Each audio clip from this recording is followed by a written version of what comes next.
మానవ సమాజ పురోగతికి హేతుబద్ధత, జ్ఞానం, సత్యం, స్వేచ్ఛ, నీతి ముఖ్య అంశాలు. వీటిని ఆధారంగా చేసుకుంటూ భారత కాలమానం ప్రకారం ప్రతి ఆదివారం రాత్రి 9:30 గంటలకు టోరీ హ్యూమనిస్ట్ అవర్లో సమకాలీన సామాజిక అంశాలను, సాహిత్య, సాంస్కృతిక అంశాలను మానవవాద కోణంలో చర్చించుకుందాం. రండి, మీ సంశయాలను, మీ అభిప్రాయాలను మాతో పాటు పంచుకోండి. హలో, వెల్కమ్ టు టోరీ తెలుగువారి ఆత్మీయ వారధి హ్యూమనిస్ట్ అవార్డ్ ప్రోగ్రామ్ కి స్వాగతం. ఈ కార్యక్రమాన్ని South Asian Humanist Association SAHA మరియు Babu Gogineni humanist and rationalist arena వారి సౌజన్యంతో మీ ముందుకు తీసుకొస్తుంది ఆర్జే సబీహా. ఆడియన్స్, మీరు కూడా ఈ డిస్కషన్ లో పార్టిసిపేట్ చేయాలి అనుకుంటే టోరీ స్కైప్ ఐడి tori.live1 కి కాల్ లేదా మెసేజ్ చేయగలరు.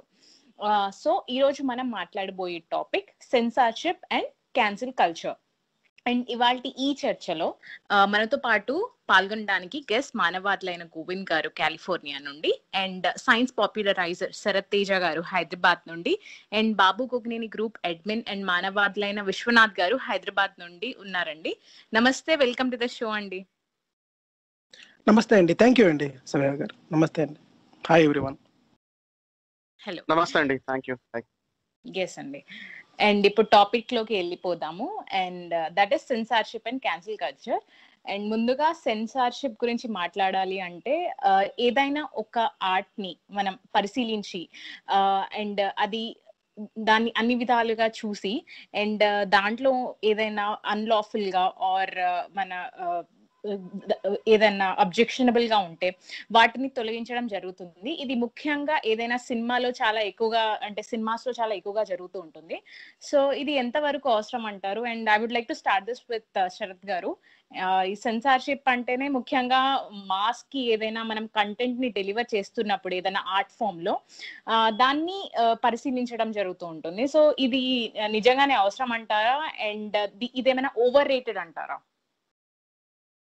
ఒకటంటేనండి, మనకి సెన్సార్షిప్ అంటే ఏంటంటే బ్రాడ్లీ స్పీకింగ్ చట్టపరమైన ఫ్రేమ్వర్క్ లో, అంటే with in the legal framework కొన్ని కారణాల వల్ల కొన్ని రీజన్స్ చెప్తూ ఏంటంటే విడుదలవుతున్న, అంటే ఆ దేశంలో వస్తున్న కంటెంట్, మీడియా కంటెంట్ ఏదైనా కానివ్వండి, ఐదర్ అది ప్రెస్ కంటెంట్ అవ్వచ్చు, అంటే జర్నలిస్టిక్ కంటెంట్ అవ్వచ్చు, లేకపోతే ఫిల్మ్ అవ్వచ్చు, లేకపోతే విజువల్ ఆర్ట్ అవ్వచ్చు, అంటే పెయింటింగ్ అవ్వచ్చు, లాంటిది అవ్వచ్చు, లేకపోతే లిటరేచర్ అవ్వచ్చు.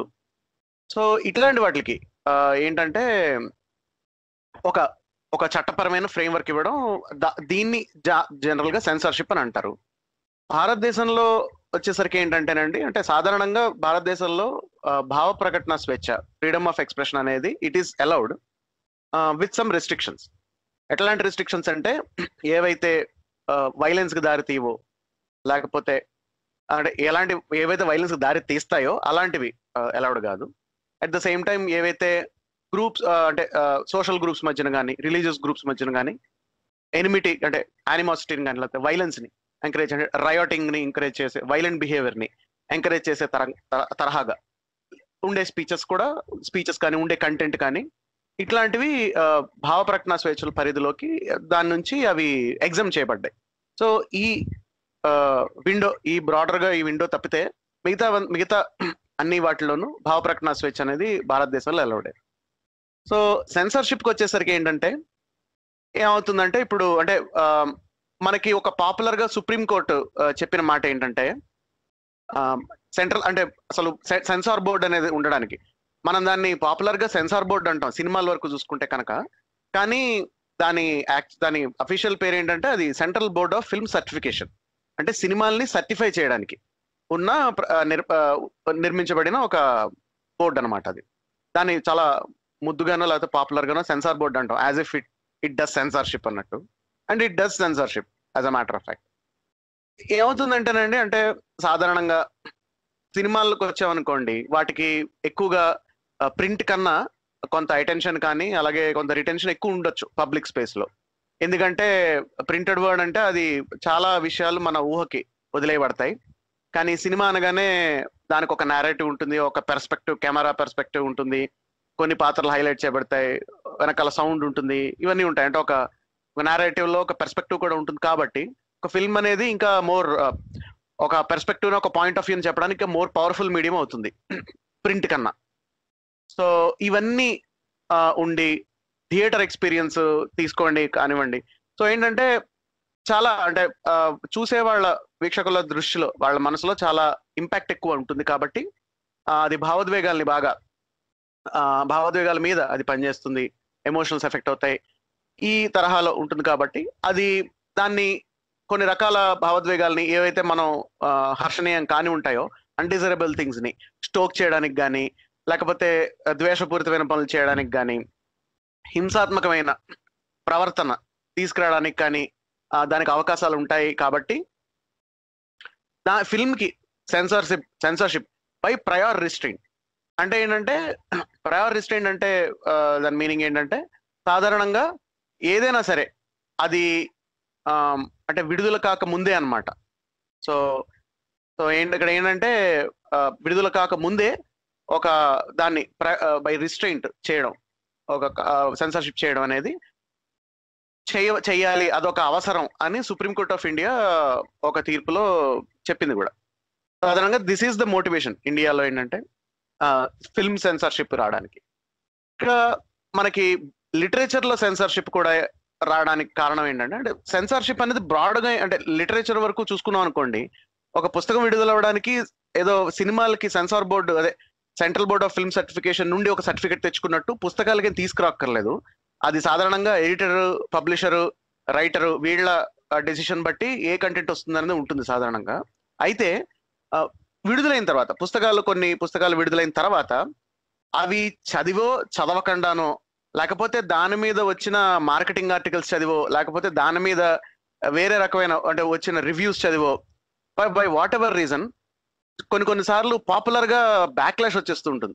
అంటే ఏంటంటే, ఈ పుస్తకం వల్ల ఇందాక మనం చెప్పుకున్నాం చూడండి, అంటే భారత రాజ్యాంగంలో భావ ప్రకటన స్వేచ్ఛకి ఏవైతే మినహాయింపులు ఇచ్చారో, ఏవైతే ఎగ్జామ్షన్స్ ఇచ్చారో, ఆ కేటగిరీలోకి ఇది వస్తుంది, ఈ పుస్తకంలోని కంటెంట్ వస్తుంది. పుస్తకంలోని కంటెంట్ రావక్కర్లేదు, ఆ రచయిత పుస్తకం రాయడం వల్ల కూడా అది జరగచ్చు అన్న కేసులు కూడా చాలా ఎక్కువ ఉంటాయి. సాధారణంగా as a matter of practice మనం చూస్తే కనుక ఎక్కువ కేసుల్లో పుస్తకాలు రిలీజ్ అవ్వక ముందే దాని టైటిల్ చూసో, లేకపోతే ఆథర్ బ్యాక్గ్రౌండ్ వల్ల, లేకపోతే దాని మీద ఎవరో రాసిన రివ్యూలు వల్ల, ప్రీ ప్రింట్ రివ్యూలో, అది కూడా అవసరం లేదు. అంటే సినిమా ట్రైలర్ చూసి సినిమాకి మీరు వెళ్ళకూడదని డిసైడ్ చేసుకున్నట్టు పుస్తకం టైటిల్, దాని ఒక ఆర్ట్ కవర్, లేకపోతే దాని తాలూకా పబ్లిసిటీ మెటీరియల్ చూసి ఈ పుస్తకం మనోభావాలు దెబ్బతీస్తుందనో, లేకపోతే ఈ పుస్తకం ఫలానాలా ఉండవచ్చనో అవ్వచ్చు. కొన్ని పుస్తకాలు నోటోరియస్ గా అయిపోవచ్చు. అంటే కొన్ని భారతదేశం బయట విడుదల అయ్యి ఇక్కడ వస్తూ ఉండొచ్చు, అంటే తర్వాత రిలీజ్ ఇక్కడ ఉండవచ్చు కదా, అట్లాంటి. కానీ వాటి ఫేమ్, నోటోరిటీ, లేకపోతే ఆథర్ బ్యాక్గ్రౌండ్, వీటిని బట్టి ఎక్కువ జరుగుతూ ఉంటుంది ఇది. అంటే పబ్లిక్ నుంచి వచ్చే అవుట్లాష్ ఉంది. ఎందుకంటే సాధారణంగా పుస్తకాలు చాలా మంది చదవరు. సో వీళ్ళు బ్యాన్ గడుగుతున్న పుస్తకాలు కూడా చాలా మంది చదువు ఉండరు. సో అనే అనుకోవాలి ఈ ప్రొటెస్ట్ చేస్తున్న వాళ్ళలో. సో ఈ తరహాలో ఏంటంటే కొంత బ్యాక్లాష్ వచ్చి, అది భావ ప్రకటన స్వేచ్ఛకు వ్యతిరేకంగా ఉన్న, అంటే ఆ నిబంధనలకి వ్యతిరేకంగా ఉన్న కంటెంట్ దాంట్లో ఉందన్న అవుట్లాష్, పబ్లిక్ సెంటిమెంట్ కూడా ఒక్కొక్కసారి ఘోరంగా తయారవచ్చు అన్న ఉద్దేశాలతో కొన్నిసార్లు ప్రభుత్వాలు కొన్ని బ్యాన్ చేస్తుంటాయి. కొన్ని కోర్టు కేసులకి వెళ్తే పబ్లిషర్స్ తో అవుట్ ఆఫ్ కోర్ట్ సెటిల్మెంట్ తీసుకుని ఆ పుస్తకం మొత్తాన్ని పల్ప్ చేయడం, ఇలాంటివి, అంటే ఆ పుస్తకం రిలీజ్ చేయకూడదన్న ఒక అవుట్ ఆఫ్ కోర్ట్ అగ్రిమెంట్ కి రావడం, ఈ తరహా జరుగుతుంటాయి. As a matter of practice ఎలా ఉంటుందంటేనండి, బ్యాన్ అనేది సినిమాలు లేకపోతే లిటరేచర్, సాహిత్యం విషయానికి వస్తే ఈ రకంగా ఉంటుంది. సినిమాలకు కూడా ఇలాగే పబ్లిక్ అవుట్లాష్, సినిమా రిలీజ్ అవ్వక ముందు ట్రైలర్ చూసో, లేకపోతే పోస్టర్ చూసో, ఏదో ఒకటి, అంటే సబ్జెక్ట్ మ్యాటర్ ఎలా ఉంటుంది అనుకున్నాం, దానిలో ఏం చూపిస్తున్నారన్న ఒక ఎస్టిమేషన్కి వచ్చి వ్యతిరేకంగా చేయడం అనేది ఒకటి జరుగుతుంటుంది. సాహిత్యంలో కూడా ఇంతే. కానీ శరత్ గారు, ఒక సింపుల్ క్వశ్చన్ అండి. ఇక్కడ మీరు ఇప్పుడు సినిమాల గురించి చెప్పారు కాబట్టి, మేజర్ గా ఫేమస్ అయిన ఆర్జీవి లాజిక్ అంటారు, అది ఏంటి? గాంధీ సినిమా చూసి గాంధీలు అయిపోరు, లేకపోతే మర్డర్ సినిమా చూసి మర్డర్లు చేయరు అన్నది ఇంకొక పాయింట్ ఆఫ్ వ్యూ వస్తుంది. మీరు ఇప్పుడు supreme court point of view లో చెప్పారు సెన్సర్షిప్ ఇస్ నీడెడ్ అని సుప్రీం కోర్ట్ చెప్పిందని. ఇక్కడ మేజర్ క్లాష్ ఈ ఐడియాలజీకి వస్తుంది. సో అలాంటి టైంలో ఏది కరెక్ట్ అంటారు? అంటే ఒకటండి, గాంధీ సినిమా చూసి గాంధీజం ఎంతమంది ఎత్తుకున్నారో తెలియదు, కానీ నేను 9th క్లాస్ లో ఉన్నప్పుడు జయం అనే సినిమా రిలీజ్ అయింది తెలుగులో. అది చూసి మా మా క్లాస్ లో కొంతమంది లవ్ లెటర్లు రాయడం మొదలు పెట్టారు. అది కూడా అంటే అదైతే అయింది. మరి గాంధీ సినిమా ఎఫెక్ట్ ఎలా ఉందో నాకు తెలియదు, కానీ జయం సినిమా ఎఫెక్ట్ అయితే రాజమండ్రిలో అంటే గాంధీలో బతకడం కష్టం అంటారు కదా, లవ్ లెటర్ రాయడం ఈజీ కాదండి. ఇక్కడ అవును, ఇంకో పాయింట్ ఉంటుంది. మోటివేషన్ కావాలి. అంటే మనం చూసుకుంటే ముఖ్యంగా ఇప్పుడు ఈ ఆర్జీవి గ్రూప్ ఆఫ్ డైరెక్టర్స్ ఎవరైతే ఉన్నారో, పూరి జగన్నాథ్, తేజ, ఈ రామ్ గోపాల్ వర్మ, వీళ్ళందరూ ఐడియాలజీ ఎలా ఉంటుందంటే, మా సినిమాలు మా ఇష్టం వచ్చేటప్పుడు మేము తీస్తాము, నువ్వు ఇష్టం ఉంటే చూడు, లేకపోతే మానేయి, నేను నిన్నేమి సినిమా చూడమని పిలవడం లేదు కదా అన్న స్టైల్ అనమాట వీళ్ళదంతా. కానీ వీళ్ళ ఎగ్జాంపుల్ ఏం కాదు. వీళ్ళు ఏంటంటే దిస్ నాట్ లైక్ ఎవరో రామూయిజము లేకపోతే ఆర్జీవి లాజిక్ అని ఒక గ్రూప్ ఆఫ్ పీపుల్ వీళ్ళే ఇనిషియేట్ చేశారు, వీళ్ళకే థాట్ ప్రాసెస్ వచ్చిందని మొదలు పెట్టారు అనమాట. ఏదో అంటారు చూసారా, కొత్త పిచ్చోడు పొద్దే ఎరగడు అన్నట్టుగా, ఇంకా వీళ్ళే ఫిలాసఫీకి ఆర్జీలు అన్నట్టుగా ఎంత బాగా ఆలోచించాడు అన్నది మొదలు పెడుతున్నారు అనమాట. సో ఇంతకంటే ముందు ఈ ఆలోచనలు సినిమాని ఎంత తీయాలన్నది యాక్చువల్గా మనం ఎప్పుడు మాట్లాడుకునేది. అసలు ఫ్రీడమ్ ఆఫ్ స్పీచ్ అంటే ఏంటంటే, రియల్ గా చెప్పాల్సింది freedom after the speech. After you deliver the speech, how free you are. అంటే other side of the group always waiting for you. నిజంగా ఫ్రీడమ్ ఆఫ్ స్పీచ్ కంటెంట్ లోకి వస్తుంది ఇదంతా, సెన్సార్షిప్ అయినా మీడియాకి సంబంధించింది అయినా. ఎందుకంటే మనం చూసుకుంటే ఇప్పుడు మీరు అన్నారు కదా, సినిమాలు చూసి మారిపోతారని చెప్పేసి. సినిమాల ప్రభావం ప్రజల మీద ఉంటుంది, కానీ అది ఎంతవరకు ఉంటుంది అన్న విషయం మనం చూసుకుంటే, ఎక్కడైతే ఇప్పుడు చాలా బ్యాంక్ రాబరీ కానీ, లేకపోతే ఇప్పుడు మీరు ఒక మర్డర్ చేయడం కానీ, రేప్ చేయడం కానీ, అమ్మాయిల్ని హెరాస్మెంట్ చేయడం కానీ, హత్య చేసి దాన్ని ఎలా దాచిపెట్టాలన్నది కానీ, మీరు దృశ్యం సినిమా చూసుకుంటే దాంట్లో వెంకటేష్కి వచ్చిన ఆలోచనలు, లేకపోతే మన హిందీలో కూడా సేమ్ మూవీ ఉంది అజయ్ దేవగన్, వాళ్ళకి వచ్చిన ఆలోచనలు అన్నీ కూడా మూవీ నుంచి ఇన్స్పైర్ అయినవే. మూవీలో ఎలా చేస్తారో ఎగ్జాక్ట్గా అలాగే చేస్తారన్నమాట. సో యాక్చువల్గా ఏంటంటే మూవీ ప్రభావం అనేది ప్రజల ఉంటుంది, ఏ అంశం తీసుకోవాలి అన్నది ఆ ఇండివిజువల్ మీద డిపెండ్ అయి ఉంటుంది అనమాట. అంతే తప్ప సినిమాల ప్రభావం ఉండదు కనుక సినిమాలు చూసి ఎవరు నాయకులు అవ్వడం లేదు, ఎవరో నాయకుడు సినిమా భారతీయుడు సినిమా వచ్చిన తర్వాత లంచుకుండితోనే ఆగిపోలేదు అన్న ఆర్గ్యుమెంట్ యాక్చువల్గా it's a wrong way of arguing things. మనం ఏంటంటే ఒక కంటెంట్ ఒక పర్టిక్యులర్ పర్సన్ అతని యొక్క మానసిక స్థితిని బట్టి, అతను పెరిగిన వాతావరణం బట్టి, ఇప్పుడు స్లమ్ ఏరియాలో ఉన్న పీపుల్ వాళ్ళు ఎలా రియాక్ట్ అవుతున్నారు, జూబ్లీ హిల్స్లో ఉన్న వాళ్ళు ఎలా రియాక్ట్ అవుతున్నారు. జూబ్లీ హిల్స్లో ఉన్న వాళ్ళు దేనికి రియాక్ట్ అవుతారంటే, ఎక్కడైతే ఒక డ్రగ్స్ తీసుకొని, లేకపోతే క్లబ్ కల్చరు, తర్వాత ఏమో అమ్మాయిల్ని గోవాకి తీసుకెళ్ళడము, స్టూడెంట్స్ అందరూ కూడా ఎంజాయ్ చేసి, అటువంటి వాటికి వాళ్ళు రియాక్ట్ అవ్వచ్చేమో హై క్లాస్ పీపుల్. లో క్లాస్ పీపుల్ దేనికి రియాక్ట్ అవ్వచ్చు, ఒక చైన్ స్నాచింగ్ కానీ, లేకపోతే ఇంకా చిన్న చిన్న దొంగతనాలు ఎలా చేయాలి, అటువంటి వాటికి రియాక్ట్ అవ్వచ్చు. ఉద్యమాలు చేయిస్తున్నప్పుడు వీళ్ళందరినీ ఎలాగా పొలిటీషియన్ ఉపయోగించుకుంటారు అది. సో సినిమా ప్రభావం అనేది వేరియస్ ఒక రకరకాల స్థాయిల్లోని రకరకాల మానసిక పరిస్థితుల మీద ఆధారపడి ఉంటుంది. ఇప్పుడు కొన్ని ఉంటాయండి. ఇప్పుడు 1 minute శరత్ గారు, మనకు ఒక కాలర్ ఉన్నారు లైన్ లో, జగన్మోహన్ రెడ్డి గారు చెప్పండి. మేడం, నేను జగన్మోహన్ బెంగళూరు నుంచి జాయిన్ అయ్యాను. చెప్పండి. ఇది అదే మీరు సినిమా ప్రభావం సమాజం మీద అని డిస్కస్ చేస్తుంటే అది విని జాయిన్ అయ్యాను. నేను కూడా ఒక విషయం చెప్పదలుచుకున్నాను. సినిమా ప్రభావం మాత్రం డెఫినెట్గా ఉంటుందండి. అది కొంతమంది ఎఫెక్ట్ అవ్వకపోవచ్చు. ఒక సినిమాకు కొంతమంది దాన్ని టేక్ ఇట్ ఈజీగా తీసుకొని మర్చిపోతారు, కానీ కొంతమంది దాన్ని ఎవరు అఫెక్ట్ అవుతారనేది depends on the story of the cinema. ఇప్పుడు ఫర్ ఎగ్జాంపుల్ శివ అనే సినిమా ఒకటి వచ్చింది. ఆ టైంలో అంటే సైకిల్ చైన్ తీసుకొని ఫైట్ చేయడం, అట్లా కొంతమంది రౌడీలు తయారయ్యారు. అంటే అంతవరకు కాలేజీల్లో మామూలుగా స్టూడెంట్స్గా చదువుతున్న వాళ్ళు కూడా కొంతమంది ఈ రౌడీయిజం కూడా చేయడానికి అది ఇన్స్పిరేషన్ ఇచ్చింది. ఆ పని ఆ రోజుల్లో ఉండింది. అట్లే ఇప్పుడు ఒక అతను చెప్తున్నా, జయం సినిమా చూసి కొంతమంది క్లాస్లో లవ్ లెటర్స్ రాయడం మొదలు పెట్టారంటే, సో సినిమా ప్రభావం మాత్రం సమాజం మీద ఉంటుంది. అదే ఈయన ఆర్జీవి అంటారు. ఆయన అభిప్రాయాలు అవి అవుట్ ఆఫ్ మన స్కోప్, కొన్ని అట్లుంటాయి. ప్రభావం మాత్రం డెఫినెట్గా ఉంటుందని, అది మాత్రం నేను చెప్తాను. థ్యాంక్ యూ జగన్మోహన్ గారు మీ వ్యూ చెప్పినందుకు. కంటిన్యూ శరత్ గారు. సో అంటే ఇక్కడ రెండు విషయాలండి. అంటే నా ఉద్దేశంలో అంటే సినిమా కానీ సాహిత్యం కానీ ఏ ఫార్మ్ ఆఫ్ మీడియా కానీ ప్రభావం చూపిస్తుందా చూపించదా అనేది అంటే నా ఉద్దేశంలో రెండు వాటి బట్టి డిపెండ్ అవుతుంది.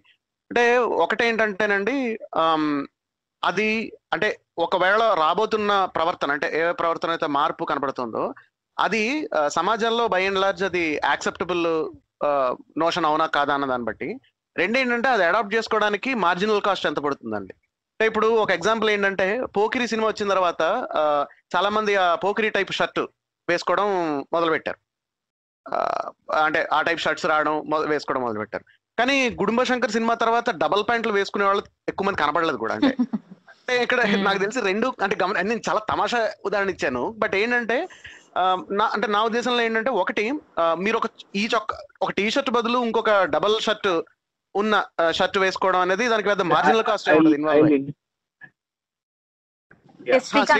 చిన్న పాయింట్ యాడ్ చేస్తాను ఇక్కడ. నేను ఒక చిన్న పాయింట్ యాడ్ చేస్తాను. Actually I wanted to be silent విందామని.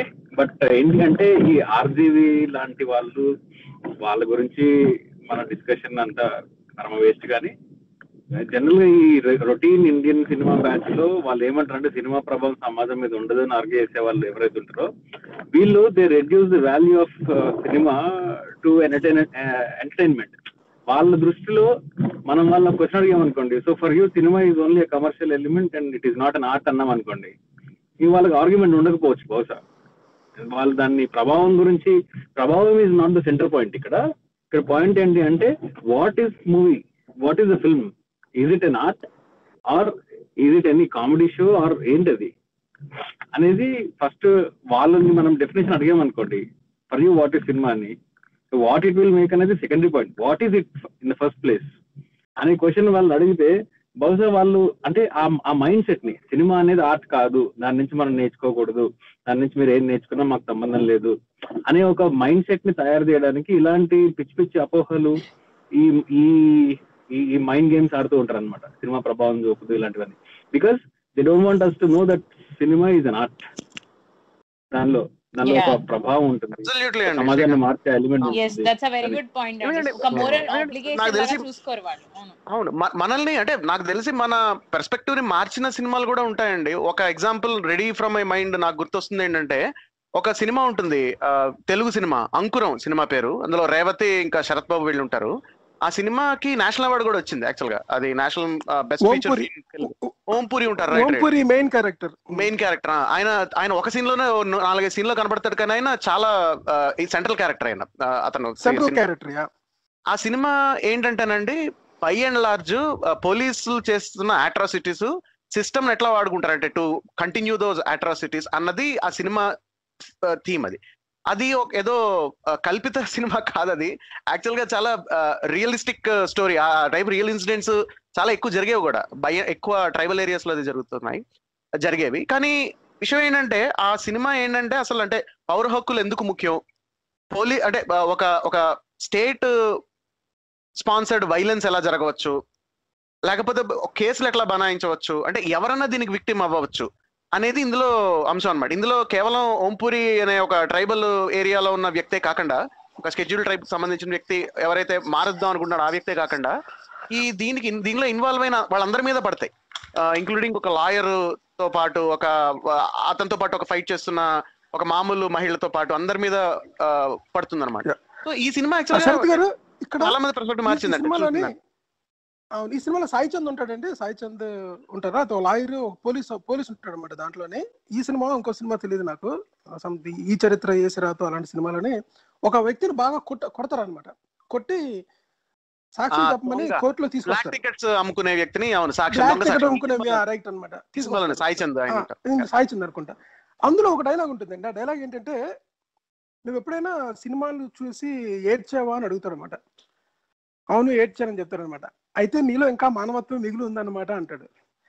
అంటే సినిమాలు చూసి ఏడవడం అనేది, సినిమాలో లీలం అయిపోవడం అన్నది ఆ ఎమోషనల్ గా మనం ఇన్వాల్వ్ అవడం అన్నది మనలో ఉన్న మానవత్వాన్ని పైకి తీసుకొస్తుంది అనమాట. అంటే సంథింగ్ నీలో ఉన్న ఏదో ఒక కోణం అనేది బయటపడుతుంది అనమాట. భావోద్వేగాన్ని So, అది అది భావోద్వేగాన్ని correct, thank you, good word, yeah, భావోద్వేగాన్ని కాబట్టి ఖచ్చితంగా బయటికి సినిమాల ప్రభావం ఉంటుందండి. అంటే నాకు తెలిసి సినిమాల ప్రభావం లేదు అనే వాళ్ళకి అసలు వాళ్ళని ప్రభావితం చేసిన సినిమాలే లేవా అని అడగాలని అనిపిస్తుంది అంటే నాకైతే. సో అది ఒకటి ఖచ్చితంగా. సో ఇక్కడ ఏంటంటే సెన్సార్షిప్ క్వశ్చన్కి వచ్చేసరికి, సినిమాల మీద వచ్చేసరికి అంటే ఇప్పుడు ఖచ్చితంగా మీకు హింస విషయంలో కానీ, హింసకి రెచ్చగొట్టడం కానీ, ఈ తరహా భావోద్వేగాలు తీసుకురావడం మీద రిస్ట్రైంట్ ఉండడం, అది మీడియా మీద అంటే ఆ తరహా సెన్సర్షిప్ ఉండడం అనేది దానికి ఆర్గ్యుమెంట్ అయితే, దాని రీజనింగ్ అయితే సాలిడ్ గానే ఉంది. అయితే దాని ప్రాక్టీస్ ఎలా ఉందన్నది అదే ఎక్కువ ఫలితాలను మనకి నిర్ణయిస్తుంది. ఇప్పుడు భారతదేశం విషయం తీసుకున్నాం అనుకోండి, అసలు ఏ విషయాలు నిజంగా సెన్సార్ చేస్తున్నారు అంటే ఫిల్మ్ సర్టిఫికేషన్ లో కానీ, అలాగే ఏ విషయాల్ని అంటే ఏవైతే కొంత దుష్పరిణామాలకు దారితీస్తాయనో, అంటే ఉదాహరణకి ఇప్పుడు ఎటువంటి కులం పేరు మీద జోకులు కానీ, అంటే కుల వివక్షకు సంబంధించిన హాస్యం కానీ, లేకపోతే డిజబిలిటీస్ ఉన్న వాళ్ళ మీద హాస్యం కానీ, అంటే ఏ తరహా అయితే మనం నిజంగా ఆ తరహా అనేది మెయిన్ స్ట్రీమ్ వాటి మీద నిజంగా నియంత్రణ జరుగుతుంది. భాషల యొక్క యాసల్ని వ్యంగ్యంగా మాట్లాడుతున్నారని.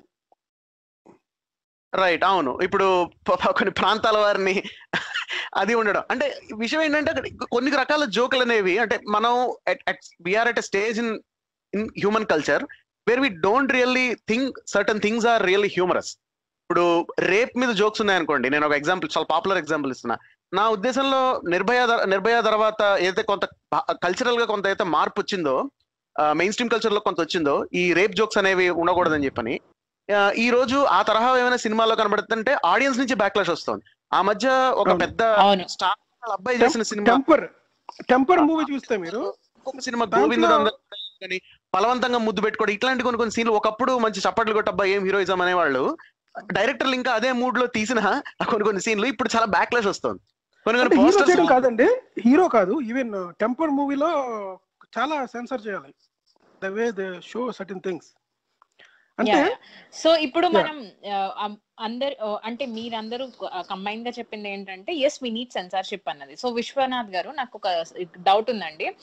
సో ఓకే, మనం సెన్సార్షిప్ చేస్తున్నాం కానీ అంటే బేసికల్లీ ఎందుకు ఫ్యూచర్ లో మళ్ళీ ఆ సినిమా రిలీజ్ అయ్యాక దాని బదులు గొడవలు అవ్వడం కన్నా ముందే సెన్సార్ చేయడం మంచిది అన్నప్పుడు, అలాంటప్పుడు ఏ ప్రాబ్లం లేకుండా పోతుంది కదా.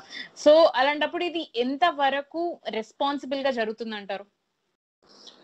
అండ్ హిస్టరీ పరంగా చూసుకుంటే కూడా ఈ ఆర్ట్ ఫామ్ అనేది మనకి థౌజండ్స్ ఆఫ్ ఇయర్స్ ముందు నుండే ఉంటుంది కదా, ఫ్రమ్ హ్యూమన్ ఎవల్యూషన్. అప్పుడు ఎలా జరిగింది సెన్సార్షిప్ అని కూడా చెప్పగలరా? ఈ క్వశ్చన్ కి ఆన్సర్ చేసే ముందు ఇందాక మన శ్రీకాంత్ గారు అండ్ శరత్ గారు చెప్పిన 20 పాయింట్లు మళ్ళీ రీఇటరేట్ చేస్తాను. మన భారత రాజ్యాంగంలో 19 ఆర్టికల్లో మనకి ఫ్రీడమ్ ఆఫ్ స్పీచ్ అని ఉంది. ఈ ఫ్రీడమ్ ఆఫ్ స్పీచ్కి కొన్ని వెసులుబాట్లు కూడా ఉన్నాయి. ఈ వెసులుబాట్లు 19(2)లో ఇచ్చారండి. ఈ 19(2)లో ఇచ్చింది ఏంటంటే, ఇంకొకటి మనం గుర్తుపెట్టుకోవాలి ఏంటంటే, మనది పరిణితి చెందినటువంటి డెమోక్రసీస్ లాగా కాకుండా అబ్సల్యూట్ ఫ్రీడమ్ ఆఫ్ ఎక్స్ప్రెషన్ మన రాజ్యాంగంలో లేదు. మనకి కొన్ని రిస్ట్రిక్షన్స్ ఉన్నాయి. ఆ రిస్ట్రిక్షన్స్ వాటిల్లో ఇచ్చారంటే, సెక్యూరిటీ ఆఫ్ ద స్టేట్ గురించి, తర్వాత friendly relations with foreign states అని, పబ్లిక్ ఆర్డర్ మీద, తర్వాత డీసెన్సీ అండ్ మొరాలిటీలో కంటెంప్ట్ ఆఫ్ కోర్టు, డిఫామేషను, తర్వాత sovereignty of integrity of India, మన దేశ సార్వభౌమత్వానికి మచ్చ వచ్చేటటువంటి పరిస్థితుల్లోనూ, so offence, incitement to an offence అని చెప్పి ఇంకొకటి ఉంది. ఈ 7 విషయాల్లోనూ మనకి ఈ రాజ్యాంగంలో ఈ ఫ్రీడమ్ ఆఫ్ స్పీచ్కి కొంత రిస్ట్రిక్షన్స్ ఉన్నాయి. సో ఈ పాయింట్లలో జనరల్గా మనకి అన్ని ఈ 7 అన్ని వాటిల్లోనూ కోర్టు తీర్పులు క్లియర్గా ఉన్నాయి. ఎక్కడైతే 4వ పాయింట్ డీసెన్సీ అండ్ మొరాలిటీ అని ఉందో, ఈ మొరాలిటీ దగ్గర ఎక్కువ మనకి కోర్టులో కేసులు పడి తర్వాత అది గెలిచిన సందర్భాలు చాలా తక్కువ ఉన్నాయి అన్నమాట. ఈ మొరాలిటీ అనే యాంగిల్ని తీసుకుని నెక్స్ట్ ఇంకొకటి దీనికి ఎడిషన్గా మనకి బ్లాస్ఫీమీ ఒకటి ఉంది. సో మన వేరే కంట్రీలలో లాగా, ఫర్ ఎగ్జాంపుల్ మన ఫ్రాన్స్లో ఒక జీసస్ క్రైస్ట్ మీద కార్టూన్లు వేయడం, మహమ్మద్ ప్రవక్త మీద కార్టూన్లు వేయడం అనేది జనరల్గా వాళ్ళు ఫ్రీడమ్ ఆఫ్ స్పీచ్ కింద చూస్తారనమాట. సో అదే మనం దీనికి తీసుకున్నట్లయితే, మన భారతదేశంలో తీసుకున్నట్లయితే ఇది వీలు కాలేదు. ఎందుకు వీలు కాలేదంటే మనకి ఈ మొరాలిటీ అనేటటువంటి, డీసెన్సీ అండ్ మొరాలిటీ అనేటటువంటి అదొకటి, తర్వాత బ్లాస్ఫీమీ లా లేకపోవడం అనేటటువంటి ఇంకొకటి. ఇవి రెండు విషయాలు మనం గుర్తుపెట్టుకోవాలి. ఈ మొరాలిటీ దగ్గరే మన వాళ్ళందరి మనోభావాలు దెబ్బతింటాయి. నెక్స్ట్ ఇంకొక పాయింట్ మనం డిస్కస్ చేసింది ఏంటి అంటే,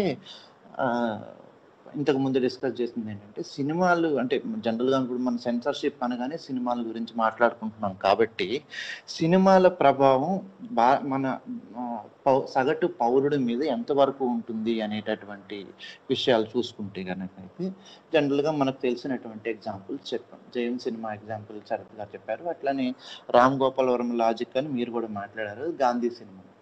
సో సినిమాని ఇందాక శ్రీకాంత్ గారు చెప్పినట్టు మనం ఆలోచిస్తే కనుకనైతే, సినిమానే కాకుండా ఎనీ ఆర్ట్ ఫామ్, కళలు అనేవి సమాజాన్ని, నిద్రిస్తున్నటువంటి సమాజాన్ని తట్టి లేపేటటువంటి సాధనాల్లో ఒక సాధనంగా మనం చూస్తూ ఉంటాం.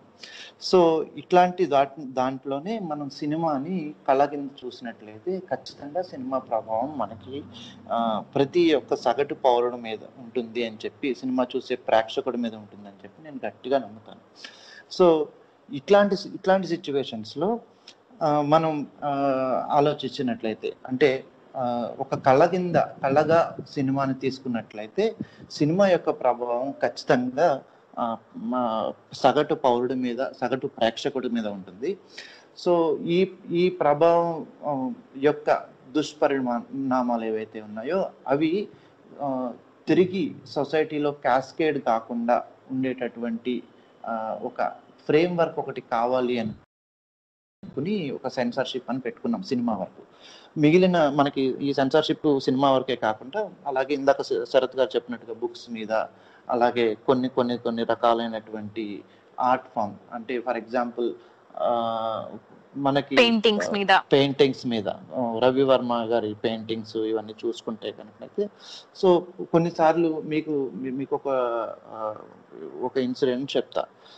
కమల్ హాసన్ గారు విశ్వరూపం అనే సినిమా యొక్క సెన్సార్ బోర్డు తోటి కొంచెం అడిగి ఈ దేశాన్ని వదిలిపెట్టి వెళ్ళిపోతాను అని చెప్పి మనకి స్టేట్మెంట్ ఇవ్వడం జరిగింది. సో అలాగే ఇట్లాంటి ఇన్సిడెంట్లు మనకి పెయింటింగ్స్ వేసే వాళ్ళు కానీ, పుస్తక రచయితలు కానీ, ఎంఎస్ హుస్సేన్ అలాగే, సో పెయింటింగ్స్ వేసేవాళ్ళు కానీ, లేకపోతే పుస్తక రచయితలు కొంతమంది కానీ, వీళ్ళందరూ ఇట్లాంటి ఇష్యూస్ని ఫేస్ చేసిన వాళ్ళే. ఎక్కడైతే అబ్సల్యూట్ ఫ్రీడమ్ ఆఫ్ ఎక్స్ప్రెషన్ లేదో అక్కడ ఉన్నటువంటి లూప్ హోల్స్ ఏవైతే ఉన్నాయో వాటిని వాడుకొని ఆర్ట్ ఫామ్లో ఉన్నటువంటి ఒక ఇష్యూని తీసుకొని వాళ్ళని ఏడిపించడానికి, లేదంటే వాళ్ళని టార్గెట్ చేయడానికి వాడుకుంటూ ఉన్నారనమాట. ఆ మధ్య పెరుమాళ్ గారు రాసిన 1 Part Woman తమిళ పుస్తకానికి కూడా ఇలా పెద్ద రిలీజ్ అయిన 4 ఏళ్ల తర్వాత గొడవ పోలీసులు బలవంతంగా ఆయన విత్డ్రా చేయించుకున్న తర్వాత కోర్టుకి వెళ్తే కోర్టు తిట్టింది వీళ్ళందరినీ, కొట్టిపడేసింది. ఆయన బలవంతంగా విత్డ్రా చేసుకునే వాళ్ళ ప్రొవిజన్స్ ఏం అవసరం లేదని చెప్పి స్టేట్ కి వాళ్ళు రీడైరెక్ట్ చేశారు. మీరు ఇలాంటి బెదిరింపులు వచ్చినప్పుడు వాళ్ళకి ప్రొటెక్షన్ ఇవ్వండి, ఆథర్స్ కి, రచయితలకి, కానీ మీరు ఇట్లాంటి పనులు ప్రోత్సహించకండి అని కూడా చెప్పారు. కంటిన్యూ చేయండి.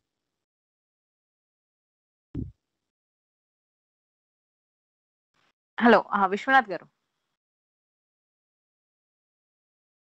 సో ఓకే, శరత్ గారు, ఇప్పుడు విశ్వనాథ్ గారు చెప్పారు కదా, సో హిస్టరీ ప్రకారంగా చూసుకుంటే అప్పటి నుండి కూడా సెన్సార్ బోర్డ్ వస్తుంది కదా, సో ఈయన చెప్తున్నట్టు హెరాస్మెంట్ కూడా జరుగుతుంది అంటున్నారు కదా, అలాంటి ఎప్పుడు ఏమైనా ఆల్టర్నేటివ్స్ ఉన్నాయా మనం సెన్సార్ చేయడానికి instead of the censorship, movies ని ఆర్ బుక్స్ ని?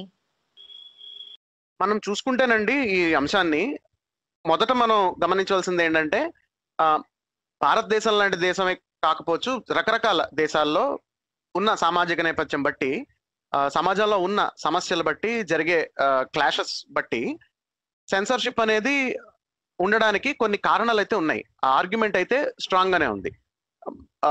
ఏదైతే అసలు దానివల్ల అసలు సినిమాలు కానీ సాహిత్యం కానీ ప్రభావం చూపించదు అన్నది చాలా రబిష్ లాజిక్, ట్రాష్ లాజిక్. అది వాస్తవానికి ఎటువంటి సంబంధం లేనిది. అది మొదటి అంశం. రెండు ఏంటంటే సెన్సార్షిప్ కోసమని మనం పెట్టుకున్న వ్యవస్థలు ఏమైనా అంటే ఏంటి, మీరు ఫిల్మ్ బోర్డు అంటే ఫిల్మ్ కి సినిమాలకి central board of film certification పెట్టుకున్నా, లేకపోతే మీడియాకి అయితే ఒక సెన్సార్షిప్ అంటూ ఏం లేదు. మీడియాకి ఏంటంటే లార్జ్లీ ఉన్నది అంటే ప్రింట్ మీడియాకి అయితే ప్రెస్ కౌన్సిల్ ఆఫ్ ఇండియా ఉంది. So press council of India అనేది సెల్ఫ్ రెగ్యులేషనే అన్నట్టే ఉంటుంది. అంటే వాళ్ళందరూ ఎక్కువ ప్రెస్ కౌన్సిల్ ఆఫ్ ఇండియాలో ఉండేవాళ్ళు ప్రింట్ మీడియాకి సంబంధించిన వ్యక్తులు ఉంటారు, కొంత పొలిటికల్ రిప్రజెంటేషన్ ఉంటుంది. ఇంకా టీవీకి వచ్చేసరికి ఇండివిజువల్ కి ఏ ఫ్రీడమ్ ఆఫ్ స్పీచ్ ఉంటుందో పత్రికలు కూడా అదే ఫ్రీడమ్ ఆఫ్ స్పీచ్ ఉంటుంది, అంతే. వాళ్ళకి ఏమి ఎక్స్ట్రా ఏమి ఉండవు. సిస్టమ్ ప్రకారం అయితే అంటే సిస్టమిక్ గా అయితే అది అంటే వ్యవస్థ వరకు చూసుకుంటే అది. మూడో ఏంటంటే ఇప్పుడు టీవీ ఉందనుకోండి, టీవీలో కంటెంట్ కి సెన్సర్షిప్ ఏం లేదు, అంటే ప్రయర్ సెన్సర్షిప్ ఏం అవసరం లేదు. టీవీకి ప్రెస్ కౌన్సిల్ ఆఫ్ ఇండియా లాంటిది కూడా ఏం లేదు.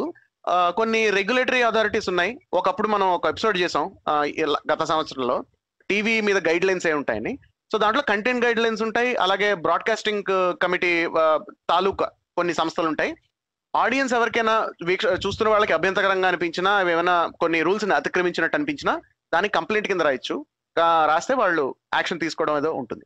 సో టీవీకి ఆ రకంగా ఉంది. ఓటీటీకి దానికైతే ప్రస్తుతం వరకు ఏమీ లేదు, ప్రస్తుతం వరకు సెన్సార్షిప్ లాంటిది ఏమీ లేదు. ఇప్పుడు పెడతామని చెప్పని స్టేట్మెంట్ ఒకటి ఇవ్వడం జరిగింది ప్రభుత్వం తరఫు నుంచి. అది ఏ రూపంలో వస్తుందో మనం చూడాలి. కానీ మనం ఇవి ఏవి చూసినా, అంటే ఈ వ్యవస్థలు ఏవి చూసినా, మనం ఇందాక మొదట చెప్పుకున్న ఆర్గ్యుమెంట్ తగ్గట్టుగా అవి పనిచేస్తున్నాయా లేదా అన్నదైతే పెద్ద ప్రశ్నే. ఎందుకంటే మీరు చూడండి, సెన్సార్ బోర్డు నుంచి అభ్యంతకరంగా ఉన్నవో, లేకపోతే పాపులర్ గా సినిమాలు ఎక్కువ కట్స్ చెప్పినవో, ఇట్లాంటివి మీరు దాఖలాలు గమనించారనుకోండి, గత కొద్ది సంవత్సరాలుగా జరిగిన చూస్తే గనక బాగా పాపులర్ గా గుర్తొచ్చేది బహుశా పద్మావత్ సినిమా ఏమో. దానికి ఒరిజినల్ గా పద్మావతి అని పెట్టారు. దానికి పెట్టిన తర్వాత ఏమవుతుందంటేనండి, అంటే సాధారణంగా ఇక్కడ ఏం జరుగుతుందంటే, ఉడతా పంజాబ్ ఒకటి వచ్చింది ఈ తరహా సెన్సార్ బోర్డు నుంచి విపరీతమైన అంటే బ్యాక్లాష్ వచ్చి దాదాపు 100 పైచులకు కట్స్ ఇవ్వడం అనేది ఉడతా పంజాబ్ సినిమాకి వచ్చింది.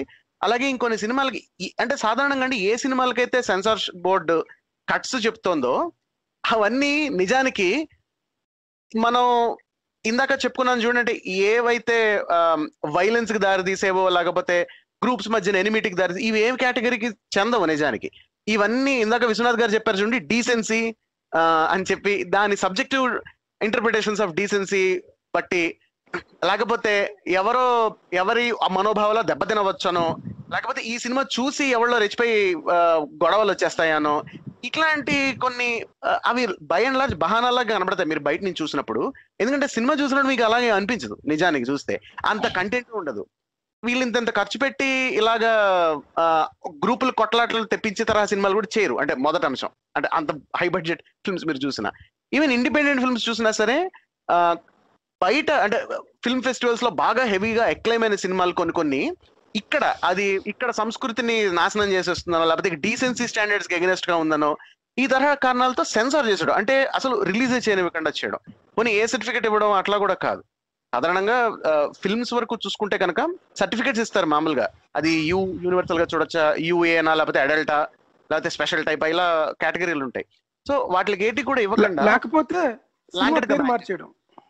సినిమా పేరు మార్చమని సెన్సార్ బోర్డు డిమాండ్ చేయలేదు అనుకుంటా పద్మావత్ సినిమా వరకు. వాల్మీకి సినిమాకి బయట నుండి చాలా గొడవలు వచ్చాయి, మా కమ్యూనిటీ మీద దాడి చేయాలనుకుంటున్నారు కాబట్టి ఈ వాల్మీకి అనేది ఈ కుల ప్రస్తావన వచ్చింది కాబట్టి దీన్ని తీసేయాలి అని గద్దలకొండ గణేష్ అనే పేరు పెట్టారు తెలుగులో. సో ఇట్లాంటి హర్డిల్స్ అనేవి జనరల్ గా మనకి మెచ్యూర్డ్ గా ఉండని డెమోక్రసీస్ ఏవైతే ఉన్నాయో వాటిలన్నిటిలోనూ వస్తాయి.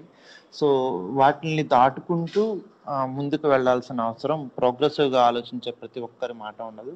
సో దాన్ని దాటుకునే క్రమంలో ఒక్కొక్క బెంచ్ మార్క్ను మనం క్రియేట్ చేస్తూ ఉంటాము.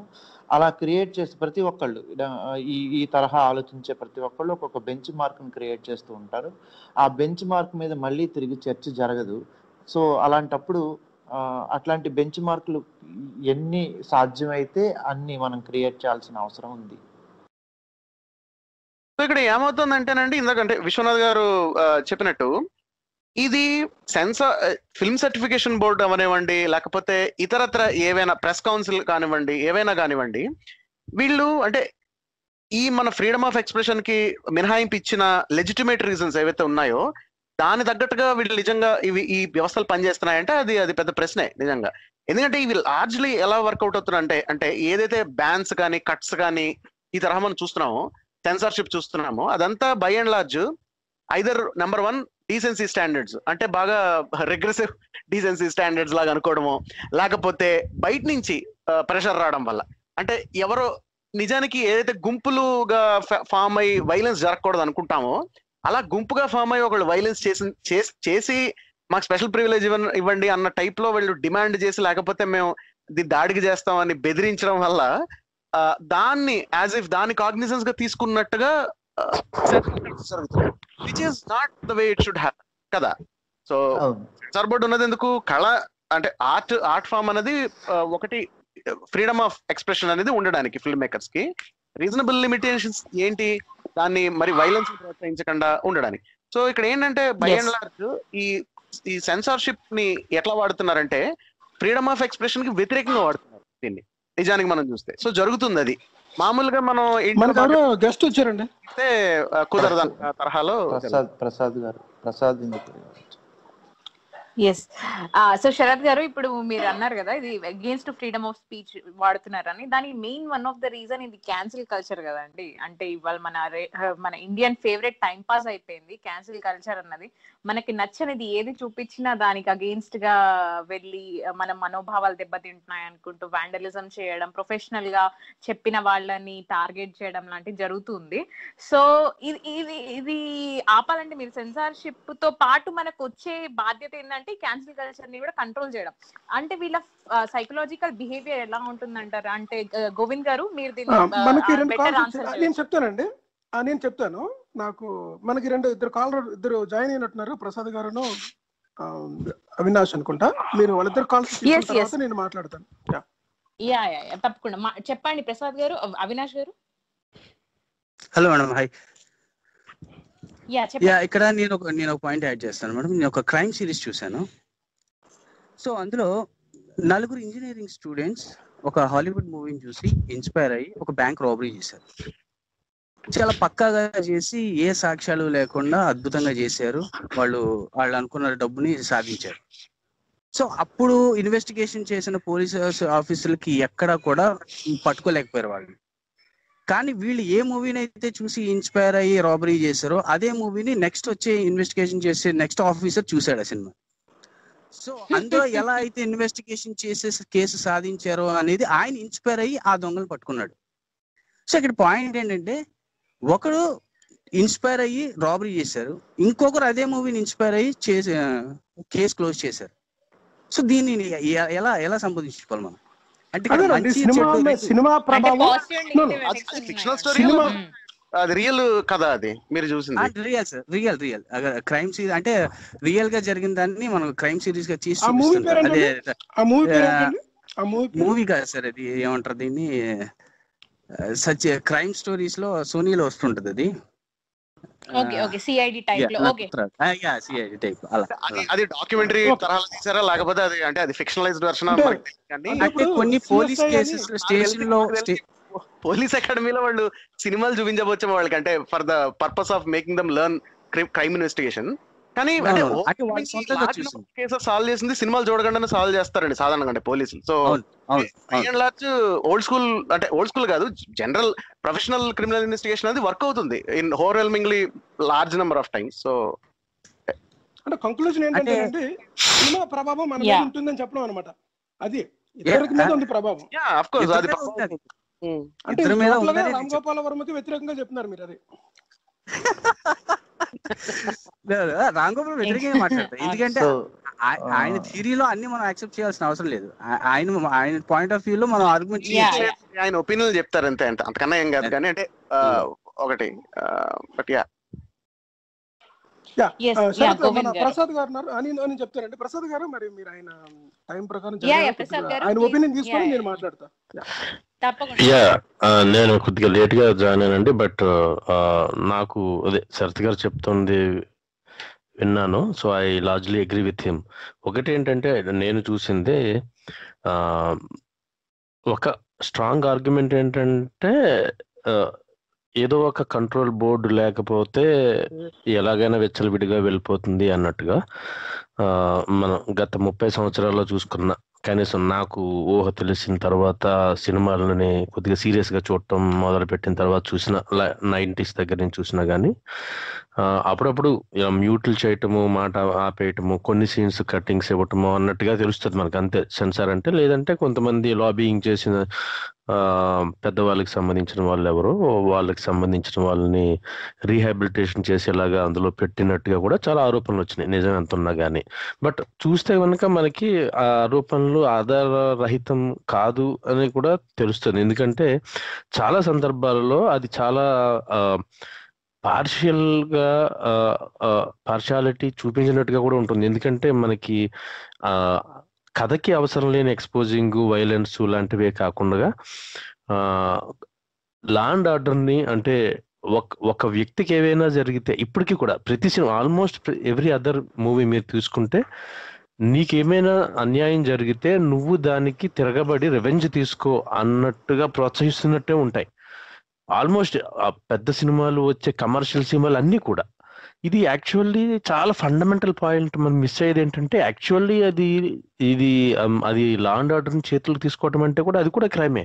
సో దాన్ని అంత పబ్లిక్ గా అంత ఇదిగా ప్రమోట్ చేస్తున్న సినిమాలన్నీ కూడా ఇంకా వస్తూనే ఉన్నప్పుడు, లేకపోతే ఇలాంటి పోలీస్ హీరో తరహా ఏదైనా ఎనీ సినిమా, ఛత్రపతి అన్న, సింహాద్రి అన్న, ఏదైనా కానీ చూపించడం జరుగుతుంది. జూనియర్ ఎన్టీఆర్ రాకీ మూవీలో చూస్తే మీకు ఎవరికో మన అంటే రాబిన్ హుడ్ తరహా మూవీలు అండి ఏదైనా సరే. అవునవును. సో ఇందులో ఇక్కడ ఏంటంటే ఒక సినిమాలో డైలాగ్ ఉంటుందండి, ఏంటంటే ఊళ్ళో ఒకడే రౌడీ ఉండాలి, వాడు పోలీసే అయి ఉండాలని. ఆ డైలాగ్ హీరో నాని ట్వీట్ గా పెట్టారు. ఎప్పుడు అప్పుడు మన ఇక్కడ ఈ హైదరాబాద్ లో దిశా మర్డర్ అయిన కేసు అయినప్పుడు ఎన్కౌంటర్ అయింది కదా.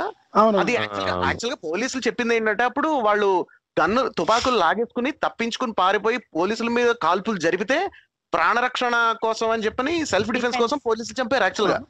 అది అయితే అప్పుడేమో ఆయన హీరో నాని గారు వీధిలో ఊళ్ళో ఒకడే రౌడీ ఉండాలి, వాడు పోలీస్ అయి ఉండాలి బాగా చూపించారు అని నిరూపించారంటే, అంటే ఇక్కడ సినిమా డైలాగ్ ని మనం రియాలిటీని కన్ఫ్యూజ్ అయిపోయి పోలీసులు అంటే హింస చేసేవాళ్ళు అనుకుని, అంటే మనం ఏ రకంగా అది మెసేజ్ అవుతుంది. ఇది ఖచ్చితంగా అబ్జెక్షనబుల్ థింగ్. అంటే ఇప్పుడు అక్కడండి పబ్లిక్ ఏం కోరుకుంటుంది దానికి అనుగుణంగా అందరూ మనకి స్టేట్మెంట్లు ఇస్తుంటారండి. మెజారిటీ ఆఫ్ ద పబ్లిక్ కోరుకునేది ఏంటంటే వాళ్ళందరినీ నడి రోడ్లలో నిలబెట్టి కాల్ చేయాలి అన్న స్లోగన్ ఏదైతే ఉందో దాన్ని ఎక్స్పెక్ట్ చేస్తున్నారు ఎక్కువ మంది. ఎప్పుడైతే అటువంటి రియాక్షన్ అంటే బయట పబ్లిక్ కూడా అంతేనండి. Cinema public not two different things. అంటే మెజారిటీ ఆఫ్ ద పీపుల్ బయట ఎలా అంటే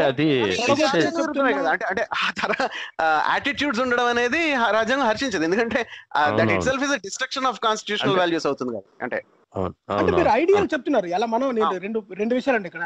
మనం ఎలా ఉండాలి, మనకు తెలుస్తూనే ఉంటుంది కదా. అంటే మన అది కాదు కదా ప్రస్తుతానికి ఎలా ఉందన్నది చెప్తే మట్టుకి మామూలుగా అయితే. సరే ప్రసాద్ గారు మీరు అయిపోయిందండి, నేను చెప్పనా? అంటే నేను చెప్పింది సో అంటే ఈ జుడిషియరీనో మనము శిక్షణ అన్నది లేదంటే పనిష్మెంట్ అన్న దాన్ని మనం ఏంటంటే దాన్ని రీహాబిలిటేషన్ ఏమంటారు దానికోసం వాడతాం, కానీ రెవెంజ్ కోసము ప్రతీకారం కోసం వాడరు. కాబట్టి అది సబబు కాదు యాక్చువల్. కానీ నా పాయింట్ ఏంటంటే ఎలాంటివి చూపించకూడదు అలాంటివన్నీ చూస్తూనే ఉన్నారు, వస్తూనే ఉన్నాయి. సో ఏ రకంగాని సెన్సార్ అన్న ఒక బోర్డు అన్నది ఆపలేకపోతుంది. అండ్ అలాగా ఆపలేకపోవటం వల్ల, అలాంటిది లేకపోవటం వల్ల చెడు జరిగే అవకాశం ఉండింది అనేదానికంటే, అలా సెన్సార్ బోర్డు అనేది ఉండటం వల్ల ఫ్రీడమ్ ఆఫ్ ఎక్స్ప్రెషన్ కి విఘాతం కలిగిన సందర్భాలే ఎక్కువ కనిపిస్తున్నాయి. సో అండ్ ఇంకొకటి ఇప్పుడు మనం చూసుకుంటే కనుక ఇప్పుడు అందరికీ అంతా ఇంటర్నెట్లో వచ్చేసినాయి, అందరి చేతుల్లోకి ఎవరు ఎక్కడ ప్రపంచంలో ఎలాంటిదైనా సరే చూడగలిగే అవకాశము ఇది వచ్చేసింది. సో నేను అనుకోవటం ఇది అట్లీస్ట్ మెయిన్ స్ట్రీమ్ మీడియాకి ఇప్పుడు ఇమ్మీడియట్ గా తీసేయలేకపోయినా దాన్ని ఇంకా కొద్దిగా రెగ్యులరైజ్ చేస్తూ ఇంకా మన వేరే దేశాల్లో ఎలాగవుతుంది అన్నట్టుగా, అంటే ఒక పాత పద్ధతి కాకుండా మేబీ ఆడియన్స్ రిస్ట్రిక్షన్ చేయటం దగ్గర నుంచి సరైన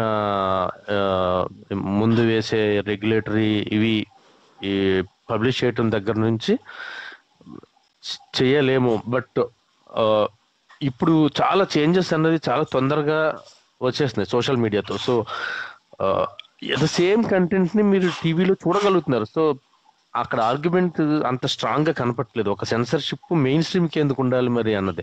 అలా కాదని మరి అన్నిటికీ పెడతారా అనుకుంటే మళ్ళీ అగైన్ ఎప్పుడు చెప్తారు అంటే ఎవరు డిసైడ్ చేసేది, ఎప్పుడు చేసేది, అంటే డిసైడ్ చేసేది ఎవరు అన్నది క్వాలిఫికేషన్ ఒక పాయింట్ అయితే, సెకండ్ పాయింట్ వచ్చేసి సెకండ్ పాయింట్ వచ్చేసి ఈ రోజు తప్పు అనుకున్నది రేపు బాగానే కనబడుతుంది. ఒక సందర్భం నేను చెప్పేది మీకు సెన్సార్షిప్ ఏది తప్పు అదే కరెక్టే కదా. ఇప్పుడు ఆ టైంకి ఏది తప్పు అదే కరెక్ట్, అంతే తప్ప ఈ రోజు తప్పు రేపు రైట్ అనే దాని మీద మనం డిసైడ్ చేయాలి. కాదంటే తప్పు రైట్ అంటే ఆ డిగ్రీ అన్నది యాక్సెప్టెన్స్ అన్నది వేరేగా మారుతుంది. లేదంటే ఓకే ఇది అంత తప్పు కాదేమో, ఇది ఫ్రీడమ్ ఆఫ్ ఎక్స్ప్రెషన్ లో. ఇప్పుడు చూడండి ఫర్ ఎగ్జాంపుల్ రీసెంట్ గా మీరు అన్నట్టుగానే ఆర్జీవీదే అనుకోండి, ఆయన తీసిన గత 3-4 సినిమాల్లో మీకు ఆయన ఇంటర్వ్యూలో ఏం చెప్పినా గానీ అది అందరికీ తెలుసు. అది రిలవెన్స్ ఏంటి, ఎవరిని ఉద్దేశించి తీశారు, ఎలాంటి డైలాగ్ వేశారు, వాళ్ళని ఎలా డిగ్రేడ్ చేస్తున్నట్టుగా ఉంది అన్నది. అదే మీకు ఒక 20 సంవత్సరాలు 25 సంవత్సరాల క్రితం లేదు, చాలా తక్కువ ఉన్నాయి. ఏదో కృష్ణ గారు తీసిన 2-3 ఎన్టీ రామారావు గారిని పోలిన సినిమాలు ఉన్నవి తప్పితే ఆడియన్స్ చేంజ్ అవుతారండి. అంటే ఇప్పుడు అదే అంటున్నానండి. అదే సో ఎవరు డిసైడ్ చేస్తారు? ఇవన్నీ ఆర్టిస్టిక్ చాయిసెస్ కదండి ఇవన్నీ. అంటే యాక్చువల్గా మీరు చెప్పింది యాక్చువల్గా కరెక్ట్ కాదు. ఇంతకు ముందే మనం ఇలాంటి సినిమాలు ఉండడం మనకు తెలుసు. ఎమర్జెన్సీ టైంలో కూడా మనకి ఒక సెటైరికల్ మూవీస్ వచ్చాయి యాక్చువల్గా. ఉన్నాయి అంటే నేను తీసుకుంది రాంగ్ ఎగ్జాంపుల్ అయి ఉండొచ్చు మేబీ. నా పాయింట్ ఏంటంటే ఇప్పుడు మీరు రొమాన్స్ లోనే తీసుకోండి, ఇంకొక దాంట్లో తీసుకోండి. ఇప్పుడు మనకి ద డిగ్రీ ఆఫ్ యాక్సెప్టెన్స్ అన్నది మీకు వైలెన్స్ కూడా ఇది వరకు బూతులు కూడా డైరెక్ట్ గా వినపడుతున్నాయి, అది ఇంత ముందు లేదు. సో ఏంటంటే మేబీ అది సొసైటీతో పాటుగా కొద్దిగా లేట్ గా క్యాచప్ అవుతూ మేబీ ఆ డిగ్రీ అనేది కొద్దిగా టైం పడుతుందేమో యాక్సెప్ట్ చేయడానికి అన్నట్టుగా ఉంది.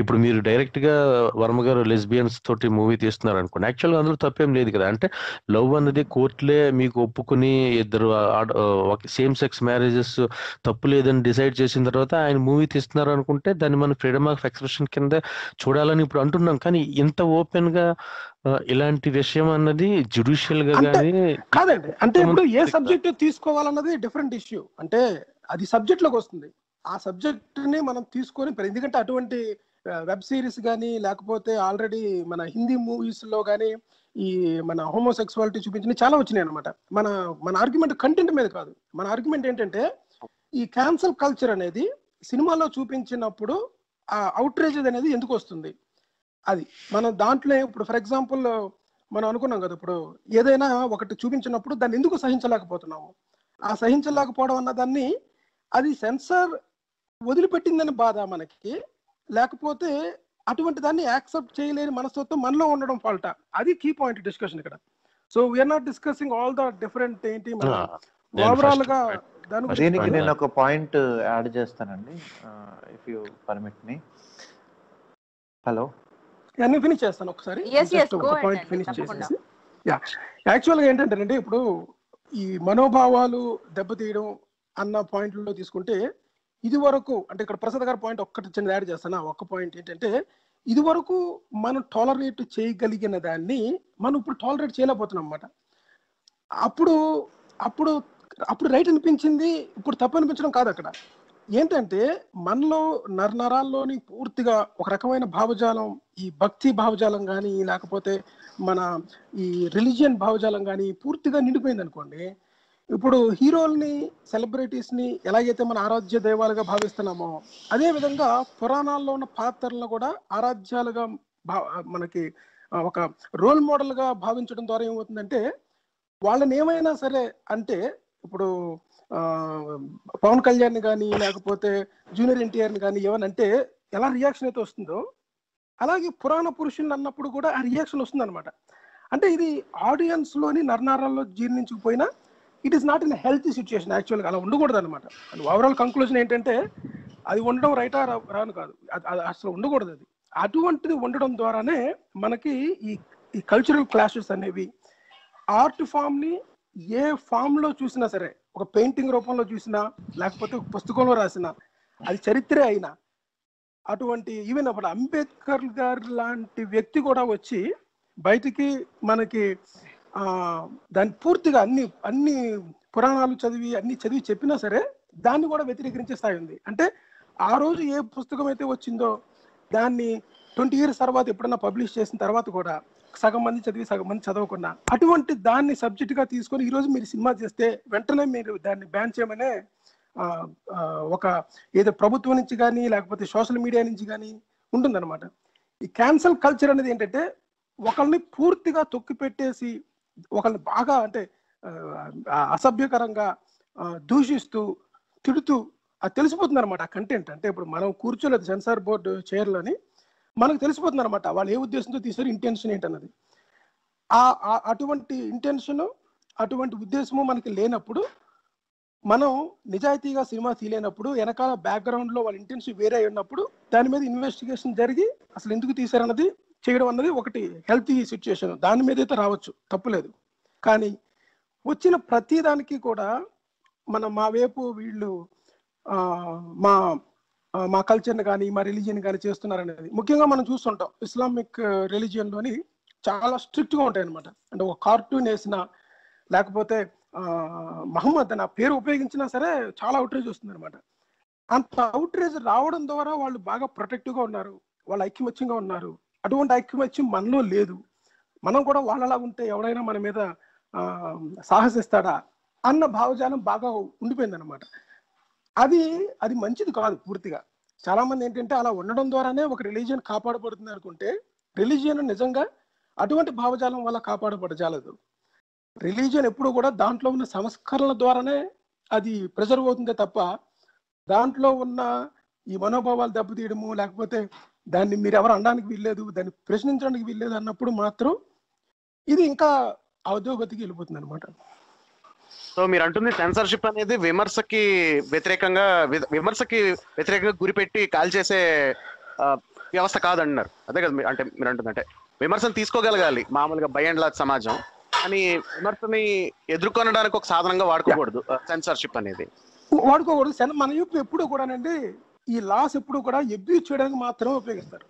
లా యాక్చువల్గా ఒక కొత్త లా వచ్చింది అనుకోండి, ఓకే ఈ లా ఉపయోగించి వాడిని ఎలాగ నేను ఇబ్బంది పెట్టాలి, వాడిని ఎలాగ నేను ఒక బంతి ఆడుకోవచ్చు అన్న టైప్లో చూస్తారన్నమాట. As per law, as per guidance content ఉందా లేదా అన్నది మాత్రమే సెన్సార్ చూస్తుంది అంతే. అంటే చూడాలి వాళ్ళు ఏం చేస్తారన్నది మనకు తెలియదు. ఎందుకంటే అసలు ఈ సీన్ ఎలా చేశారా బాబు అని మనమే అనుకుంటాం. కొన్ని సీన్స్ అభ్యంతరకరమైన సీన్స్ ఉంటాయన్నమాట. హింస పక్కన పెట్టండి, ఒక సెక్షువల్ కంటెంట్ని చూసుకుంటే ఇప్పుడు ఐటమ్ సాంగ్స్లో అమ్మాయిని చూపించినంత అందంగా ఒక రామగోపాల్ వర్మ స్టైల్లోని లేకపోతే వెనకాల నుంచి లైటింగ్ పెట్టి అమ్మాయి వంపు సొంపులు చూపించినంత గ్రేట్గా మిగతా మీకు ఎక్కడ చూపించరు అనమాట. కానీ ఐటమ్ సాంగ్స్ని మనం సెన్సర్ చేయం. కానీ అంటే ఇది ఆర్టిస్టిక్ చాయిస్. అంటే ఇప్పుడు ఎగ్జాక్ట్లీ కరెక్ట్. రెండు అనిపిస్తుంది. అంటే ఒకటేంటంటే ఆర్టిస్టిక్ చాయిస్ అంటే ఏంటంటే ఎవరైతే సినిమాలు తీస్తున్నారో పుస్తకాలు రాస్తున్నారో వాళ్ళని వాళ్ళ పని వాళ్ళని చేయనివ్వాలి. ఒకటి, వాళ్ళు ఏం తీసినా వాళ్ళు ఏం రాసినా ఒకటి. రెండు, ఏమవుతుందంటే ఇప్పుడు సెన్సర్షిప్ లో వరకు చూస్తే సాధారణంగా నాకు తెలిసి ఇప్పటి వరకు మనం చెప్పుకున్న వాటిలో మనకు అభ్యంతరంగా అనిపించింది ఏంటంటే అంటే సాధారణంగా రాజ్యాంగ విలువలతో పాటు అంటే దానికి అభ్యంతరంగా ఉన్నది వరకు చూస్తే ఏంటంటే స్టేట్ ఇన్స్టిట్యూషన్స్ అంటే పోలీసుని కానీ లేకపోతే ఇలాంటి వాటిని ఒక అంటే ఏ పర్పస్ కోసం ఉన్నాయో దానికి వ్యతిరేకంగా, అంటే పోలీసులు అన్న వాళ్ళు గూండాల్లాగా చూపించిన వాళ్ళని కొట్టేయడం, ఈ టైప్ లో చూపించి దాన్ని హీరోయిజం గా గ్లోరిఫై చేయడం, ఇట్లాంటి థీమ్స్ తో సాధారణంగా that is reasonably that is objectionable. అంటే ఏంటంటే ఎక్కడైతే మనం ఒక ఆధునిక సమాజంకి వ్యతిరేకంగా ఒక నేరేటివ్ ఇస్తూ అది చాలా గొప్పదని చూపించడం, విజిలెన్స్ జస్టిస్ అని, అట్లాంటివి మనకి అబ్జెక్షనబుల్ అనిపించవచ్చు. కానీ అట్ ద సేమ్ టైం మనం నాకు తెలిసి అన్ని తరహా విజిలాంటి సినిమాల్ని మనం సెన్సార్ చేసేలా అనం. ఉదాహరణకి బ్యాట్మ్యాన్ సినిమా ఉంది అనుకోండి, అది విజిలాంటి సినిమా అనేది, అంటే బ్యాట్మ్యాన్ ఇస్ విజిలాంటి హీరో, అదొక ఫిక్షనల్ స్టోరీ, వేరే సెటప్ అదంతా ఉందని. కాదు, కథ అనేది ఒక కల్పన అండి. ఆ కల్పన నువ్వు ఇలాగే ఆలోచించు అని చెప్పలేము మనం. మీరు అన్న ఆర్టిస్టిక్ అన్న పాయింట్ ఇక్కడ వస్తుంది అనమాట. కథను ఎలాగన్నా తీయచ్చు. పోలీసుల్ని ఇప్పుడు ఖైదీ సినిమా ఉందండి, చిరంజీవి పోలీస్ స్టేషన్ లో పెడితే మొత్తం అందరినీ తుక్కు తెక్కందుకుంటే బడి పారిపోతాడు. అవును కదా. అంటే నేనేది ఏంటంటే మన కంటెంట్, మన అబ్జెక్షన్స్ వాటి మీద కాదు. విక్రమార్కుడు సినిమా ఎలా తీశారు దాని మీద కాదు అసలు. మనకి ఒకళ్ళే రౌడీ ఉండాలి, అది మన పాయింట్ అది కాదు. మన పాయింట్ ఏంటంటే ఇక్కడ ఆడియన్స్ టాలరేషన్ అది మారాలా, లేకపోతే కంటెంట్ ని ఫిల్టరేషన్ కత్తిరించే వాళ్ళు మారాలా అన్నది మన కీ పాయింట్ అంతే. అవునండి. సో ఇప్పుడు అంటే ఏవైతే ఆర్టిస్టిక్ చాయిస్ బట్టి కంటెంట్ బట్టి తీసుకుంటే, అంటే వాళ్ళ ఆర్టిస్టిక్ చాయిసెస్ బేసిస్ మీ సినిమా తీసారో, బహుశా ఏంటంటే అంటే if you look at the letter and spirit, ఈ డీసెన్సీ ఇట్లాంటివి వాటి మీద ఫోకస్ కాకుండా అదర్ థింగ్స్, వైలెన్స్ కాల్స్ ఉన్నాయి, ఈ తరహా మీద సెన్సార్ చేయదలుచుకుంటే ఆ తరహా బేసిస్ మీద సెన్సార్ కూడా కాదు, బహుశా సర్టిఫికేషన్ ఇస్తే సరిపోతుందేమో అని నేను అనుకుంటున్నాను. ఇక్కడ ఒక ముఖ్యమైన అంశం ఏంటంటేనండి, అప్పట్లో ఉత్తర పంజాబ్ మీద గొడవ జరుగుతున్నప్పుడు, లేకపోతే పద్మావతి మీద గొడవ జరుగుతున్నప్పుడు కానీ అప్పటి ఫైనాన్స్ మినిస్టర్ అరుణ్ జైట్లీ గారు ఒక మాట కూడా అన్నారు. ఏమంటే ఫిల్మ్ సర్టిఫికేషన్ బోర్డు, అదే central board of film certification అనేది ఫిల్మ్స్ ని సర్టిఫై చేయడంలో దాని మీద ఫోకస్ పెట్టాలి, కానీ సెన్సార్షిప్ మీద కంటెంట్ ఫోకస్ పెట్టకూడదని చెప్పని. నాకు తెలిసి అది it's a very wise thing to say అని నాకు అనిపించింది. ఇదే అభిప్రాయాన్ని కొంత గతంలో central board of film certification ని హెడ్ చేసిన వాళ్ళు కొంతమంది ఇదే తరహా. అంటే మీరు కంటెంట్ చూడకుండా ఎలా సర్టిఫై చేస్తారండి? ఫర్ ఎగ్జాంపుల్ మీ దగ్గర ఒక ప్రోడక్ట్ వచ్చిందండి, ఆ ప్రోడక్ట్ ని మీరు టెస్ట్ చేసి దాన్ని సర్టిఫై చేయాలి. ప్రోడక్ట్ ని టెస్ట్ చేయడము సర్టిఫికేషన్ రెండు కలిసి ఉంటాయి అనమాట. అలాగే సినిమాలో కంటెంట్ ని చూడటము సర్టిఫై చేయడము రెండు కలిసి ఉంటాయి. రెండింటిని వేరు చేయలేరు మీరు. అంటే ఇప్పుడు చూడండి, ఇప్పుడు అమెరికా కానీ లేకపోతే నార్త్ అమెరికా, కెనడాలో కానీ, యుఎస్ఏ లో కానీ, లేకపోతే యూరోపియన్ దేశాల్లో కానీ, ఆస్ట్రేలియాలో కానీ దాదాపుగా ఆధునిక ప్రజాస్వామ్యాలన్నింటిలోనూ ఎక్కడైతే భావ ప్రకటన స్వేచ్ఛని జనరల్ గా అప్హోల్డ్ చేస్తారో, అన్లెస్ అదర్ ఎక్సెప్షనల్ కండిషన్స్ తప్పితే, సాధారణంగా వాళ్ళు సినిమాలకి ఎలా డీల్ చేస్తారంటే, మనందరికీ తెలిసిన విషయమే, వాళ్ళు ఏం చేస్తారంటే వాళ్ళు చూసి సినిమాని ఒకవేళ ట్రైలర్ విడుదలైతే ట్రైలర్ చూసి దానిలో కంటెంట్ బట్టి దాన్ని వాళ్ళు సర్టిఫై చేస్తారు. అంటే PG-13 అన్నారు అనుకోండి, అంటే 13 లోపు ఉన్న వాళ్ళకి పేరెంటల్ గైడెన్స్ అవసరం, 13 ఏజ్ అబౌవ్ ఉన్న వాళ్ళు చూడొచ్చు, ఇండిపెండెంట్ గా చూడవచ్చు అని. లేకపోతే మెచ్యూర్ ఆడియన్స్ కే ఇది అప్లికబుల్ అని కానీ, లేకపోతే PG అంటే కేటగిరైజేషన్ అండి. బకెట్, ఈ సినిమా ఈ బకెట్ లోకి వెళ్తుంది, ఈ సినిమా ఈ బకెట్ లోకి వెళ్తుంది, అంతే కదా. కానీ వెళ్ళిన తర్వాత మీరు ప్రతి వాడిని ఏ జడికి లోపలికి తోయడం కానీ, ఈ సినిమా వీడికే రావదని ఇంతకుముందు మనం అనుకున్నాం కదా. ఒకసారి కంటెంట్ బయటకు వచ్చిన తర్వాత there are multiple ways how people can watch. అంటే అందుకే పేరెంటల్ గైడెన్స్ అని అంటారు కదా. అంటే మీరు 100% అవ్వకపోయినా కనీసం వెస్టర్న్ సొసైటీల్లో దే టేక్ సమ్ కేర్ అండి. They don't just. మన ఎగ్జాంపుల్ మాట్లాడుకుందాం అండి. ఇప్పుడు ప్రపంచంలో అంటే అదే మన ఎగ్జాంపుల్ చూసుకోవాలి తప్ప వీళ్ళకి మీరు అంటుంది ఏంటంటే కంట్రోల్ ఎంతవరకు చేయగలుగుతారు, అంటే ఆ చైన్ ఆఫ్ కంట్రోల్ మీరు అంటుంది పర్పస్ ఏంటన్నా, ఈ కేటగరైజేషన్ చేయడం పర్పస్ ఏంటి, మెయిన్ పర్పస్ ఏంటి? ఈ ఏజ్ ఉన్నవాడు ఈ కంటెంట్ చూడకూడదనే కదా మన ఉద్దేశం. అంటే ప్రాక్టికల్ గా జరుగుతుందా అన్నది ప్రశ్న, అంతే. అది జరగట్లేదు. చెప్తానండి మీకు. ఇప్పుడు ఉదాహరణకి మీరు ఒక సినిమా చూడలేదు, కానీ మీరేంటంటే మీరు ఆ సినిమా ఇంట్లో చూడాలా వద్దా, మీ పిల్లలు ఉండగా చూడాలా వద్దా అని డౌట్ పడుతున్నారు. మీరు ట్రైలర్ చూడక్కర్లేకుండా దాని సర్టిఫికేషన్ చూసి మీరు డిసైడ్ చేసుకోవచ్చు. అదొక పర్పస్. అంటే ఇండివిజువల్ గా పేరెంటల్ గైడెన్స్ ఇవ్వదలుచుకున్న వారికి కానీ, లేకపోతే అలాంటి నిర్ణయాలు తీసుకున్న అంటే కన్స్యూమర్స్ పేరెంట్స్ వదిలేసండి. పేరెంట్స్ పిల్లలతో పాటు చూడాలా, ఒంటరిగా హోమ్ థియేటర్ లో చూడాలా అన్నది పక్కన పెట్టేద్దాం, అది కాదు పాయింట్. ఏ కంటెంట్ అయితే పిల్లల్ని చూడకూడదు అనుకున్నామో అది పిల్లలు చూస్తున్నారా లేదా, అదే పాయింట్. సో ఇప్పుడు రెండో విషయం ఏంటంటేనండి, అంటే ఈ కేటగరైజేషన్ వల్ల ఉండే ఇంకొక ఉపయోగం ఏంటంటే, ఎగ్జిబిటింగ్ అంటే థియేటర్స్ వరకు ఎగ్జిబిట్ చేస్తారు కదా, పబ్లిక్ ఎగ్జిబిషన్ వరకు కంట్రోల్ చేయగలుగుతుంది స్టేట్ కానీ, లేకపోతే గవర్నమెంట్ కానీ స్టేట్ ఇన్స్టిట్యూట్స్ కానీ పబ్లిక్ ఎగ్జిబిషన్ వరకు కంట్రోల్ చేయగలుగుతాయి.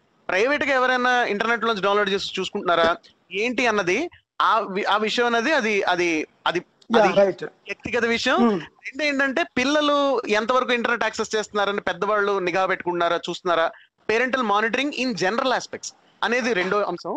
మూడో అంశం ఏంటంటేనండి, మోర్ ఇంపార్టెంట్లీ ఏజ్ అప్రాప్రియేషన్ కాని కంటెంట్ పిల్లలు చూడకుండా ఉండడానికి పేరెంట్ ఎట్లాంటి జాగ్రత్తలు తీసుకుంటారు, నిఘా పెట్టడం కాదు, వారితో ఎట్లాంటి రిలేషన్ మెయింటైన్ చేస్తున్నారు అన్నది. ఇప్పుడు నాకు తెలిసి నా కజిన్స్ కొంతమంది ఆస్ట్రేలియాలో ఉంటారండి. వాళ్ళ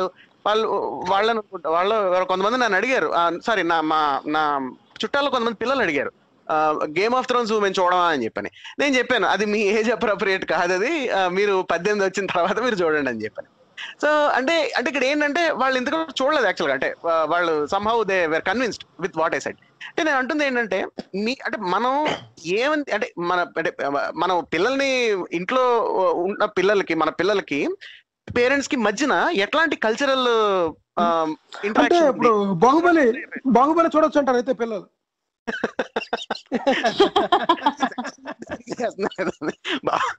బాహుబలిని అయితే అంటే గేమ్ ఆఫ్ థ్రోన్స్ కి మీరు వాళ్ళకి ఎక్స్ప్లెయిన్ చేసి చెప్పారండి, వాళ్ళు విన్నారు, నిజమే అనుకున్నారు. కానీ బాహుబలి వచ్చేసింది కదా, బాహుబలిని మీరు ఆపలేరు.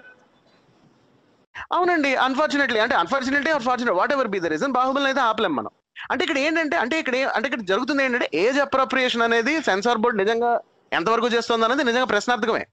అది ఆ పర్పస్ యాక్చువల్ నెరవేరట్లే. అంటే ఏదైతే అంటే చూసే వాళ్ళకి పేరెంట్స్ కి మిగతా వాళ్ళకి ఉపయోగపడే రకంగా జరగట్లే.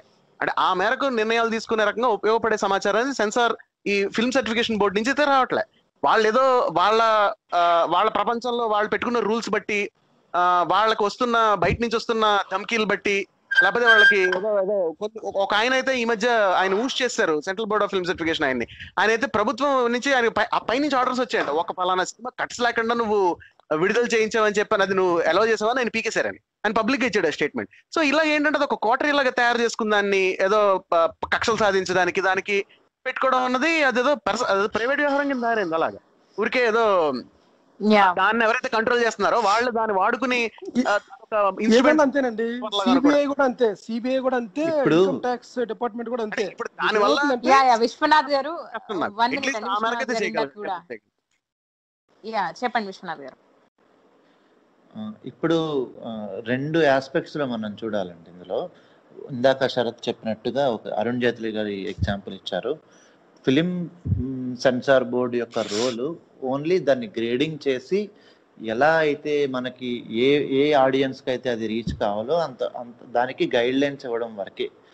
ఇంప్లిమెంటేషన్లో వరకు ఫిలిం సర్టిఫికేషన్ బోర్డు వాళ్ళకి ఎలాంటి ఇది ఉండదు. సో కాబట్టి జనరల్గా ఇంప్లిమెంటేషన్ సరిగ్గా లేదని చెప్పి ఏ లాని మనం దాన్ని ఏమంటారు వదిలేయడానికి లేదు.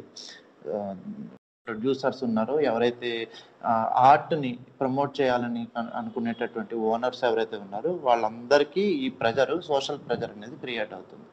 సో ఈ సోషల్ ప్రెజర్ని హ్యాండిల్ చేయలేక అది లా అండ్ ఆర్డర్ ఇష్యూ అవుతుందని చెప్పి ఎడిషనల్గా మనకి ఇవి చేంజ్ చేయాలి అవి చేంజ్ చేయాలి అని చెప్పి కొన్ని ఎడిట్స్ కూడా వస్తున్నాయి. మనం ఇందాక గద్దలకొండ గణేష్ ఎగ్జాంపుల్ చెప్పుకున్నది అదే. సో దీన్ని మనం ఎలా హ్యాండిల్ చేయాలనే వేని మనం వెతుక్కోవాలి తప్ప సోషల్ ప్రెజర్కి లోనై ఇప్పుడు తనిష్క్ యాడ్ ఒకటి ఉండింది. ఆ యాడ్ని ఏం చేశారంటే సోషల్ ప్రెజర్ వల్ల వెనక్కి తీసుకోవడం జరిగింది యాడ్ని. సో ఈ సోషల్ ప్రెజర్ని హ్యాండిల్ చేయలేని సిచ్యువేషన్లో ఉన్నప్పుడు దానికి సరైనటువంటి వేస్ అండ్ మీన్స్ వెతుక్కోవాలి తప్ప అలా కాకుండా ఇదేంటంటే మాకు ఒక 100 మందికి నచ్చలేదు కాబట్టి నువ్వు దుకాణం మూసేయంటాం ఆ డిమాండ్. సో ఇలాంటి డిమాండ్లు వచ్చినప్పుడు స్టేట్ ఎలా బిహేవ్ చేయాలి అనే దాంట్లో మనం స్టేట్ నుంచి తర్వాత మిగిలిన ప్రోగ్రెసివ్గా ఆలోచించే వాళ్ళ సపోర్ట్, వాళ్ళ అయితే మోరల్ సపోర్ట్ ఏదైతే ఉందో వాళ్ళకి ఉంటే కనుకనైతే దీన్ని కొంతవరకు మనం ఆపగలుగుతాం. సో ఎంత దూరం అయితే మనం సోషల్ ప్రెజర్కి లొంగుతామో ఆ సోషల్ ప్రెజర్ పొందినంత కాలం ఈ ఈ ఈ తరహాటువంటి ప్రెజర్లు అయితే ఇంకా పెరుగుతూనే ఉంటాయి. సో దీన్ని దృష్టిలో పెట్టుకోవాల్సిన అవసరం ఉంటుంది మనం.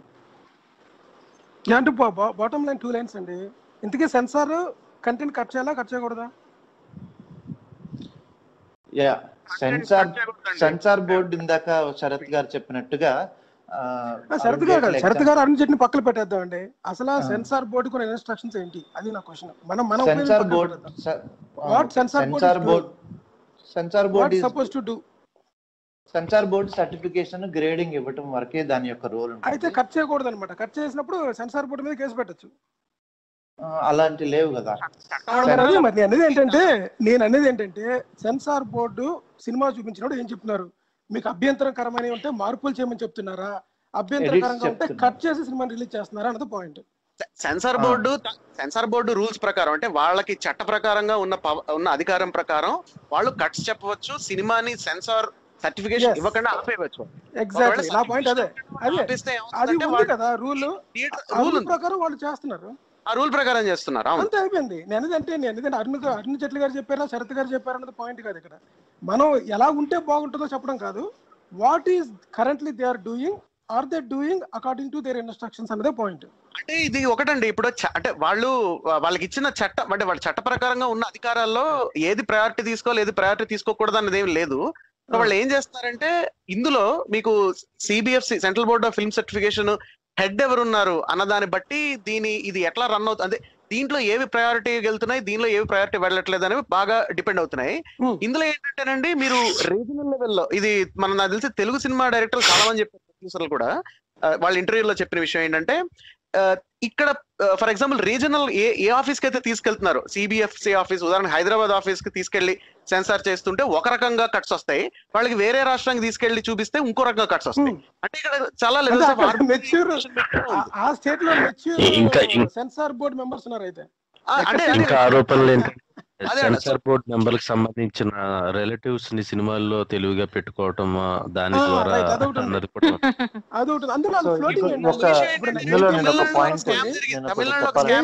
సెన్సార్ బోర్డు వాళ్ళకి డబ్బులు ఇచ్చి దాని యూ సర్టిఫికేట్ తెచ్చుకున్నారు. తమిళనాడులో ఇది జరిగింది. ఈ యూ సర్టిఫికేట్ తెచ్చుకుంటే ఏంటంటే ఒక 30% ఎంత ఎంటర్టైన్మెంట్ ట్యాక్స్ మినహాయింపు వస్తుంది. సో ఇలాంటివి కూడా జరిగాయి.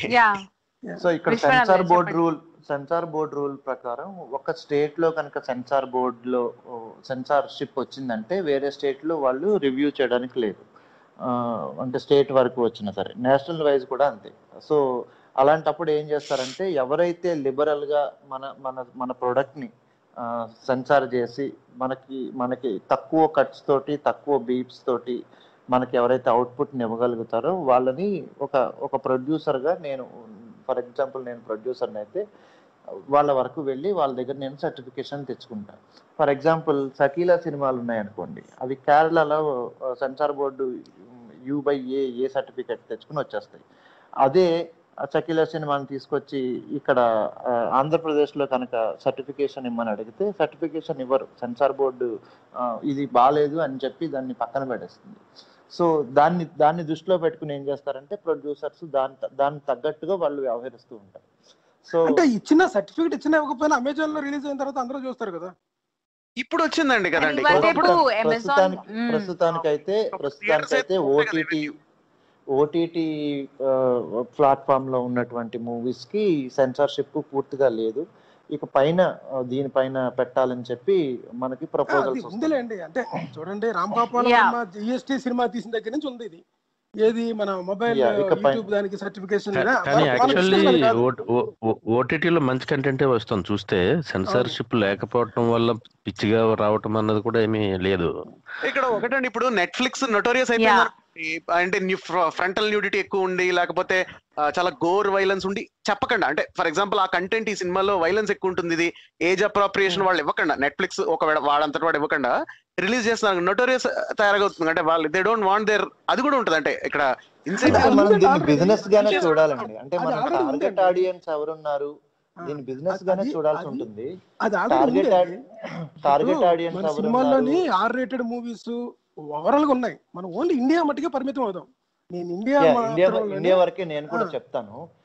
మనకి మనకి అన్ని ప్లాట్ఫామ్స్ లోనూ మనకి ఈ ప్రొడ్యూసర్స్ ఎవరైతే ఉన్నారో వాళ్ళందరూ వెళ్తూ ఉంటారు. ఫర్ ఎగ్జాంపుల్ మనం గందీ బాత్ చూసుకున్నాం అనుకోండి, జీ ఆల్ట్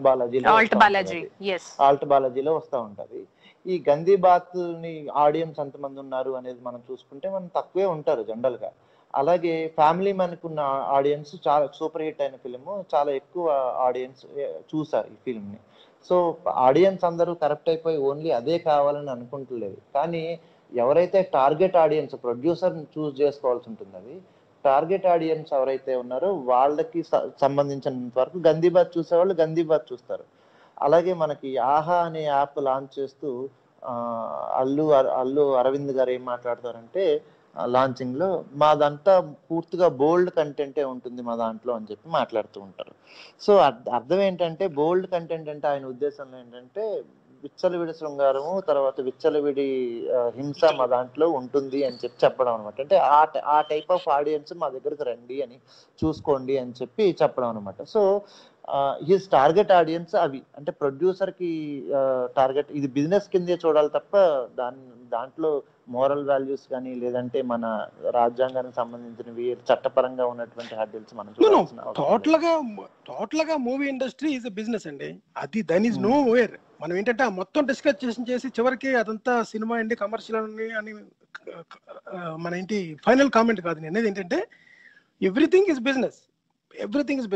ఆ విత్ ఇన్ ద బిజినెస్ లో ఏంటంటే మనకి ప్యాషన్ కి తగ్గట్టుగా ఆర్ట్ ఫామ్ ని తీసుకొచ్చేది ఉంటుంది అనమాట. కానీ ఓవరాల్ గా ఏంటంటే మూవీని కేటగిరైజేషన్ చేయడం ఒక్కటే సెన్సార్ బాధ్యత కాదు. మామూలుగా ఏంటంటే మన సెన్సార్ ఎలా ఉండాలి అన్నది కాదు. ప్రస్తుతం అనుకున్న 2 గైడ్ లైన్స్ ఏంటంటే కట్స్ చెప్పొచ్చు, మోడిఫికేషన్ సజెస్ట్ చేయొచ్చు, బేస్డ్ ఆన్ దట్ కేటగిరైజేషన్ ఇవ్వచ్చు అంతే.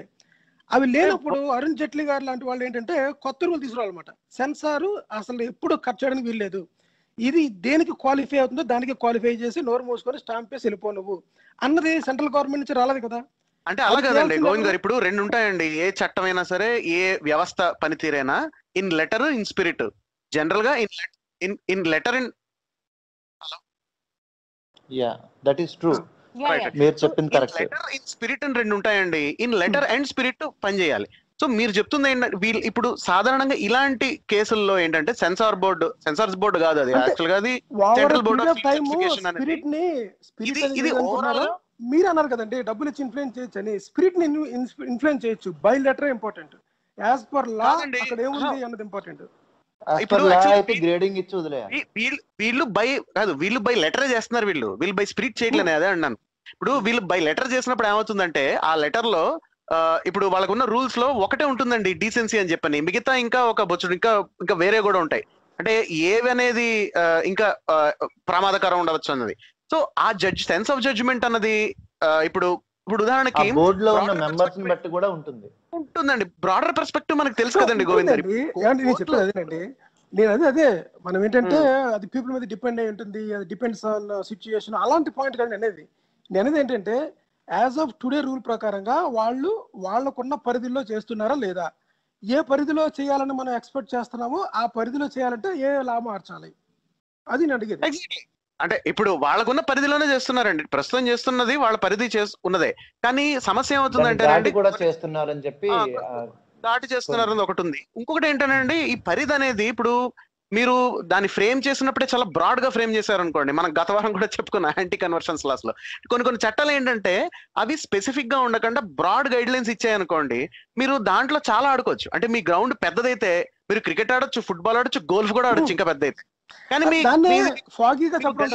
అనుకోండి అప్పుడు దాంట్లో ఆడతారు, ఏం ఆడదలుచుకున్నా. అవును, క్లారిటీ లేకుండా ఫాగీగా చెప్పాలి. అదే నేను చెప్పేది, మనం మాట్లాడేది ఇప్పుడు జెనరిక్ గా ఉండకూడదు. మీరు ఇచ్చిన లా జెనరిక్ గా ఉందనుకోండి, దాన్ని మేము ఇష్టం వచ్చినట్టు చేసుకోవచ్చు. మనకి స్పెసిఫిక్ గా నారో డౌన్ గా ఉండాలి రూల్ ఇదని. నేను అదే నేను చెప్పింది ఏంటంటే సెన్సార్ కట్ చేయాలా లేదా అంటే సెన్సార్ కట్ చేస్తుంది. ఎవరైతే అరుణ్ జైట్లీ లాంటి వాళ్ళు వచ్చి కట్ చేయకూడదు అన్నారో దానికి తగ్గ యాక్షన్ ఐటమ్ ఏంటి, దానికి తగ్గ యాక్షన్ ఐటమ్ మాట్లాడేసి వెళ్ళిపోవడమా, లేకపోతే పబ్లిక్ గా స్పీచ్ అవ్వడమా, లేకపోతే ఇలా ఉంటే బాగుంటుంది అనుకుని చెప్పడమా?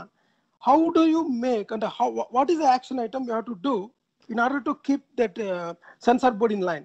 మీరు ఏ అవుట్పుట్ అయితే కావాలనుకుంటున్నారో అవుట్పుట్ రావడానికి ఏంటి, లేకపోతే ఏమవుతుందంటే ఇది ఒక చెప్పినట్టు ఉంటుంది అంతే తప్ప దానివల్ల జరిగేది ఏమి ఉండదు.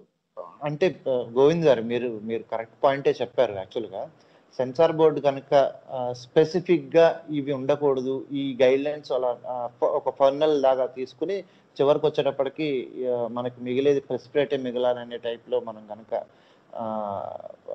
ఒకవేళ కనుక రూల్స్ కనుక ఫ్రేమ్ చేస్తే అది ఆర్ట్ ఫ్రీడమ్ ఆఫ్ ఎక్స్ప్రెషన్ మీద చాలా దారుణమైన దెబ్బపడే అవకాశం ఉంటుంది.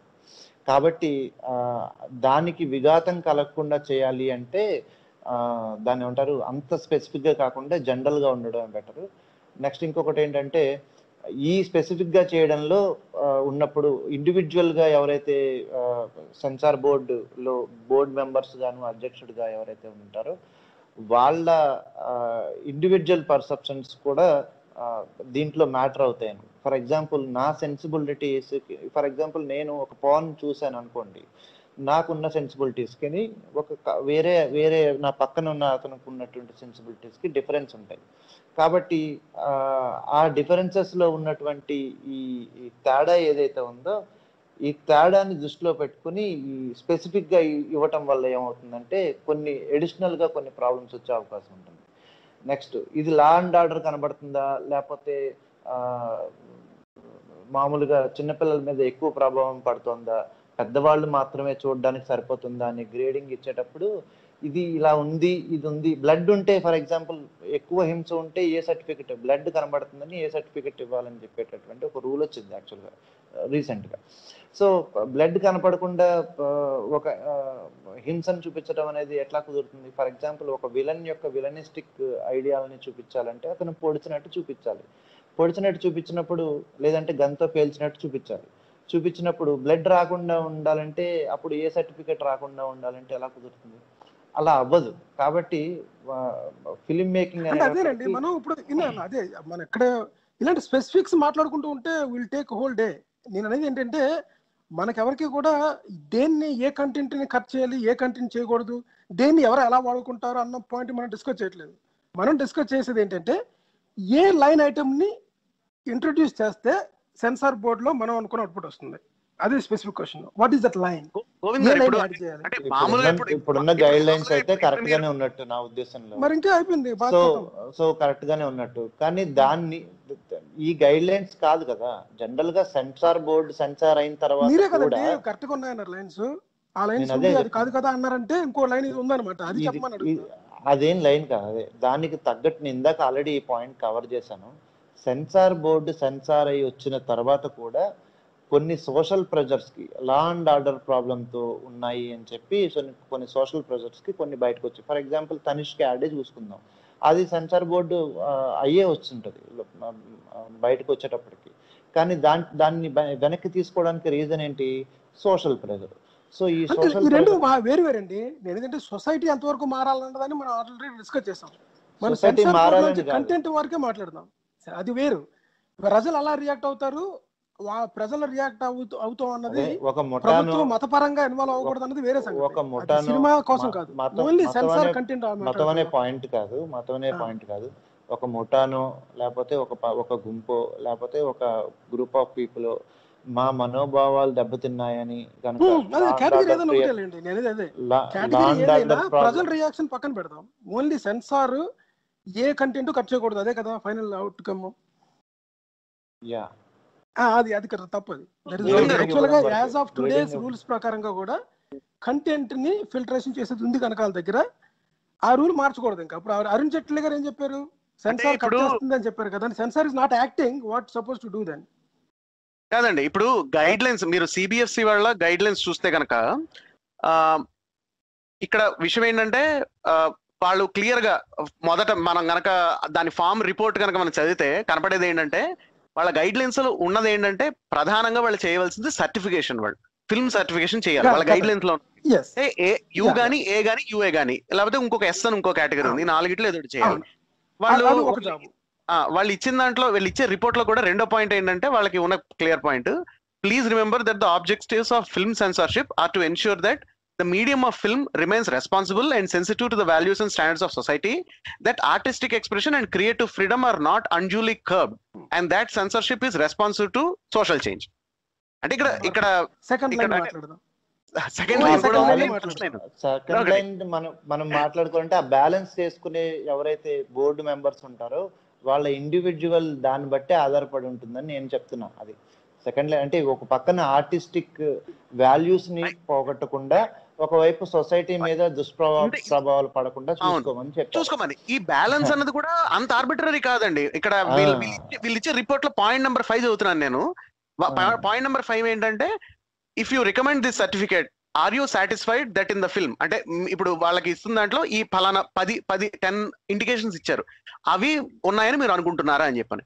అందులో ఒకటే బోర్డ్ లో మల్టిపుల్ పీపుల్ ఉన్నారు కదా, అంటే ఒకళ్ళకి మల్టిపుల్ పీపుల్ కదా, అంటే ఓటింగే కదా మళ్ళీ అక్కడ కూడా మెజారిటీ ఒపీనియన్ అంటే మెజారిటీ ఎంతమంది 18 మంది ఉన్నారు అనుకోండి, ఫర్ ఎగ్జాంపుల్ 19 మంది ఉన్నారు అనుకోండి, 19 మందిలోనే 8 మంది అటు 9 మంది ఇటు వేస్తే అది బయటకు వచ్చేసింది కదా. అంటే ఇక్కడ ఇప్పుడు మీరు ప్రెసిడెంట్ కి ఇంకొక అడిషనల్ గా ఒక వాల్యూస్ అంటే ఇక్కడ ఒకటండి. అంటే ఒకవేళ ఇక్కడ సిబిఎఫ్సి నుంచి కనుక మనకి సమస్య ఉంటాయి ఎవరైనా ఫిల్మ్ మేకర్స్ కి, వాళ్ళు అపెల్లెట్ ట్రిబ్యునల్ ఉంటుంది, దానికి వెళ్ళొచ్చు. మీరు చూడండి, మీకు సంగతి చెప్పిన, సిబిఎఫ్సి వాళ్ళు, central board of film certification వాళ్ళు కొన్ని ఏవైతే ఇవి కమ్యూనల్ రైట్స్ కి దారితీస్తాయి, ఎనిమిటీకి దారితీస్తాయి అని ఆపేసిన డాక్యుమెంటరీస్ కొన్ని సినిమాలు కానీ అవి అపెల్లెట్ ట్రిబ్యునల్ కి వెళ్ళి ఓకే అంటే దీన్ని అపీల్ చేసి అపీల్ నెగ్గి రిలీజ్ చేసుకుని కొన్ని నేషనల్ అవార్డు వరకు వెళ్ళిన సినిమాలు కూడా ఉన్నాయి డాక్యుమెంటరీలు కానీ. సో అంటే మీరు చూడండి, అంటే central board of film certification వాళ్ళు చేస్తుంది నిజంగా మిగతా ఎవరైతే సినిమాటోగ్రఫీ యాక్ట్ బట్టి పనిచేస్తున్న సంస్థలు ఉన్నాయో వాటితో అగ్రిమెంట్ లో ఉందో లేదో అని తెలుస్తుంది. అంటే ఈ సినిమాల విషయాల్లో, ఆ కంటెంట్ విషయాల్లో. నెంబర్ 1. నెంబర్ 2, ఓటింగ్ ఉంటే ఏంటంటే, ఇప్పుడు 18 మంది ఉండనివ్వండి, 25 మంది ఉండనివ్వండి, విషయం ఏంటంటే ఆర్డర్ ఆఫ్ ప్రయారిటీ అనేది ఒకేలా ఉన్నప్పుడు అది జనరల్ గా అలాగే జరుగుతుంది. ఇప్పుడు మీ టీంలో 20 మంది ఉన్నారనుకోండి, ఒక్కొక్కళ్ళు రాసే కోడ్, ఇప్పుడు మీరు కోడ్ రాస్తున్నారనుకోండి, అంత వేరియేషన్ ఉండదు క్వాలిటీ ఆఫ్ కోడ్ లో, ఎందుకంటే జనరల్ గైడ్ లైన్స్ అనేది అందరికీ ఉంటాయి కాబట్టి. అంటే ఏంటంటే యాజ్ ఎ బాడీ అది ఎంత పనితీరులో ఉంది, అంటే ఎంత కొహరెంట్ గా అది పనిచేస్తుంది, కొహెసివ్ గా పనిచేస్తుంది అన్నది కూడా యాజ్ అన్ ఇన్స్టిట్యూషన్ అది కూడా ప్రశ్నార్థకం. అంటే దానిలో అసలు ఎంత లెవెల్ ఆఫ్ ప్రొఫెషనలిజం ఉంది, అంటే at least in the terms of making decisions that are consistent with in there institution అన్నది కూడా it's a matter of question. 1. 2, 10 guidelines అన్నది జస్ట్ అది ఒక క్వశ్చన్ అంతే, ఉన్న పెద్ద రిపోర్ట్ వాళ్ళు ఫైల్ చేసే దాంట్లో అందులో ఒక చిన్న పాయింట్ వల్గారిటీ, అబ్సీనిటీ, డిప్రావిటీ అనేది. సో దాన్ని సోల్లీ ఆన్ ద బేసిస్ అదేనండి. ఆ రోజుల్లో వల్గారిటీ ఏదైతే వల్గారిటీ అది కదండి, ఆ టైం ప్రకారంగా 20 సంవత్సరాల క్రితం ఏది వల్గారిటీయో ఈ రోజు అది వల్గారిటీ కాకుండా పోతుంది కదా. అంటే ఇప్పుడు ఏదైతే వల్గారిటీ అనుకున్నామో తీసేసామో దానికంటే ఇంకా ప్రసాద్ గారు చెప్పిన పాయింట్ అదే, కాలాన్ని బట్టి మారుతుందని. నేను అనేది ఏంటంటే, కాలాన్ని బట్టి మారినప్పుడు మీరు ఆ బ్రాడ్ జనరిక్ గా మాట్లాడారనుకోండి, ఏది అభ్యంతరకరమైన అశ్లీలత, తర్వాత ఏమో భూత అటువంటి పదాలు పెట్టేశారు కరెక్ట్. అది చాలా broad way of describing the things. మనం ఏం చేస్తున్నామంటే ఇక్కడ ఒక పక్కంగా అది ఆర్టిస్టిక్ ఎక్స్ప్లెనేషన్ అంటున్నాము, ఇంకో పక్కనేమో చూడు ఆ మాత్రం నీకు కామన్ సెన్స్ లేదేంటి బయటకు వదిలి అంటున్నాం అనమాట. కానీ ఇంకో పక్క నుంచి వచ్చేసి బయటికి నీ పని ఓన్లీ ఏ బకెట్ లో ఏది పెట్టాలో అలా పెట్టడమే తప్ప కంటెంట్ మీద కామెంట్ చేయడం కానీ కట్ చేయడం కానీ నీకు లేదంటున్నాం. ఇక్కడ ఎలాగుందంటే 3 రకాలుగా, అంటే మల్టీ టైప్ ఆఫ్ అనమాట. ఏదో అంటారు కదా 2 నాలుకల ధోరణి అన్నట్టుగా, ఒక పక్క నుంచి బొజ్జగించినట్టుగా చేయడము, ఇంకో పక్క నుంచి ఏమో అవుట్రేజ్ వచ్చేసిందండి. పబ్లిక్ లోని అవుట్రేజ్ వచ్చిన తర్వాత పబ్లిక్ డిమాండ్ కి తలవొగ్గి చేయాల్సి వచ్చిందంట. మళ్ళీ అక్కడి నుంచేమో ఆ ప్రభుత్వం అనేది ప్రజల ఒత్తిడికి తలవకూడదండి, లీగల్ గా ఉంటే చేయాలి తప్ప ఒక వర్గాన్ని సాటిస్ఫై చేయడానికి వీల్లేదంట. నేనేది ఏంటంటే ఎంతసేపు గొడవ వీటి మధ్య తిరుగుతుంది అనమాట. పాయింట్ అది కాదు. మీరు వేరేగా అర్థం చేసుకుంటున్నారు. సెన్సార్ బోర్డు వరకు ఉన్న ఏదైతే బకెట్లో ఏ బకెట్ అయితే ఆ బకెట్ లో పెట్టడం వరకే దాని ఒపీనియన్ ఉంటుంది. అలాగే కొన్ని మ్యూట్లు పెట్టడం ఇవి ఉంటాయి. దీని తర్వాత బయటకు వచ్చాక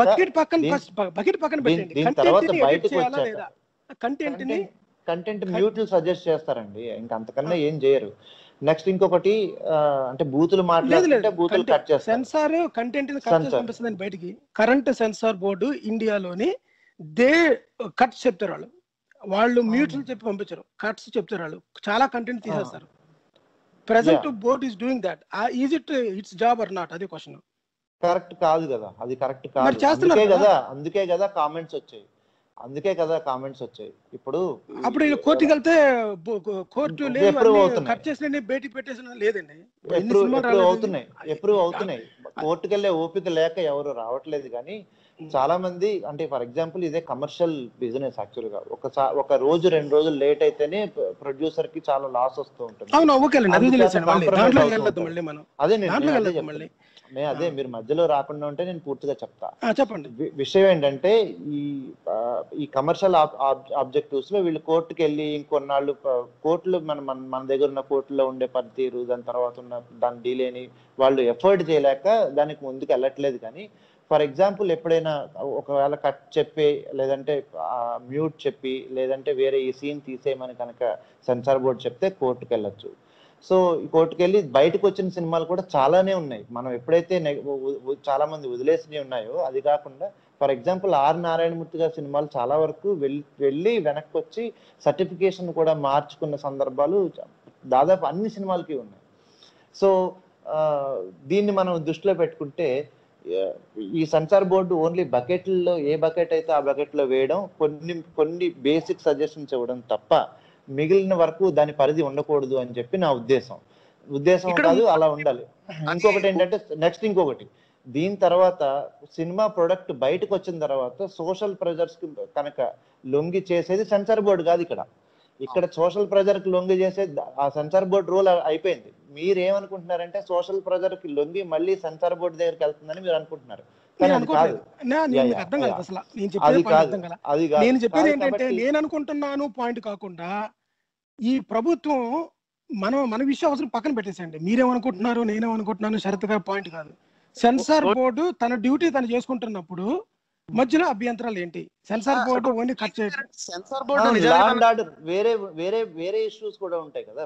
స్టేట్ కి ఓన్లీ సెన్సార్ సినిమానే కాదు కదా, లా అండ్ ఆర్డర్ అనే ప్రాబ్లం ఉంది, కమ్యూనల్ ప్రాబ్లమ్స్ ఉన్నాయి, ఇంకా చాలా ఉన్నాయి. ఓన్లీ సెన్సార్ బోర్డు చేసే పరిధే కాదు కదా. ఒక సినిమా యొక్క ప్రభావం లేదంటే ఒక సరే ఇప్పుడు తాండవ సినిమా వెబ్ సిరీస్ పెట్టి ఏదో ఒక సినిమా బయటకు వచ్చేసిందండి.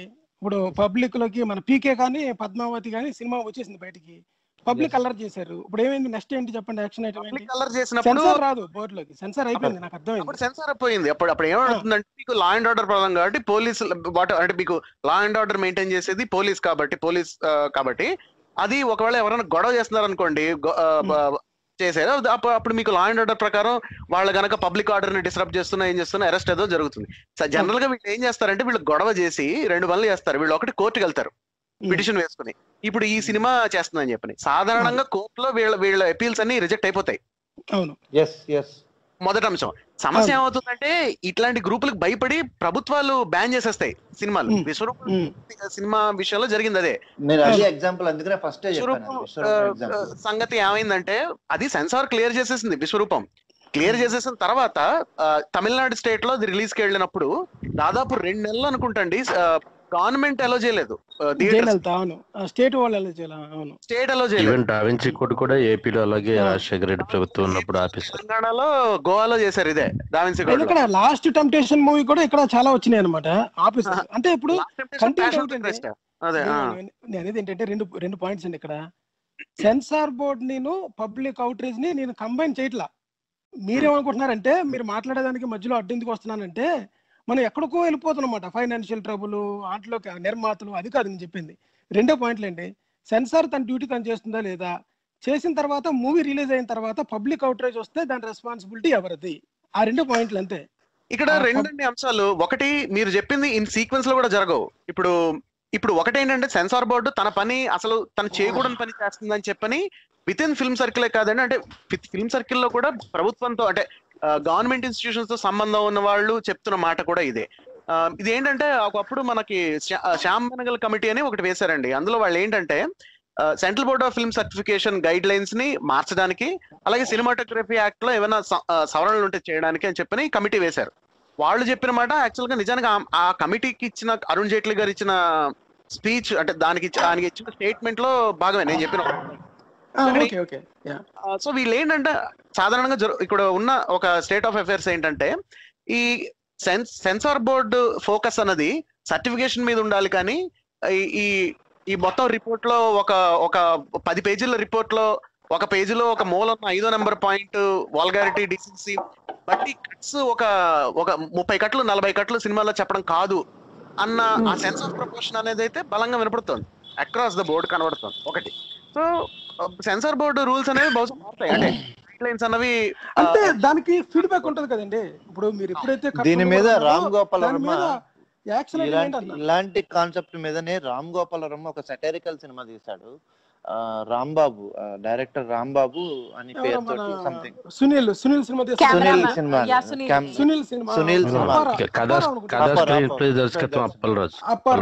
అప్పలరాజు. ఈ సినిమాలో ఏంటంటే ఆయన అందులో చెప్పింది ఏంటంటే ఆ ఫైనల్ ప్రొడక్ట్ మొత్తం అన్ని కట్లు పోను అతను సీరియస్ సినిమా తీస్తే, హర్రర్ సినిమా తీస్తే ఒక కామెడీ సినిమాకి కామెడీ సినిమా అవార్డు గెలుచుకుంటది.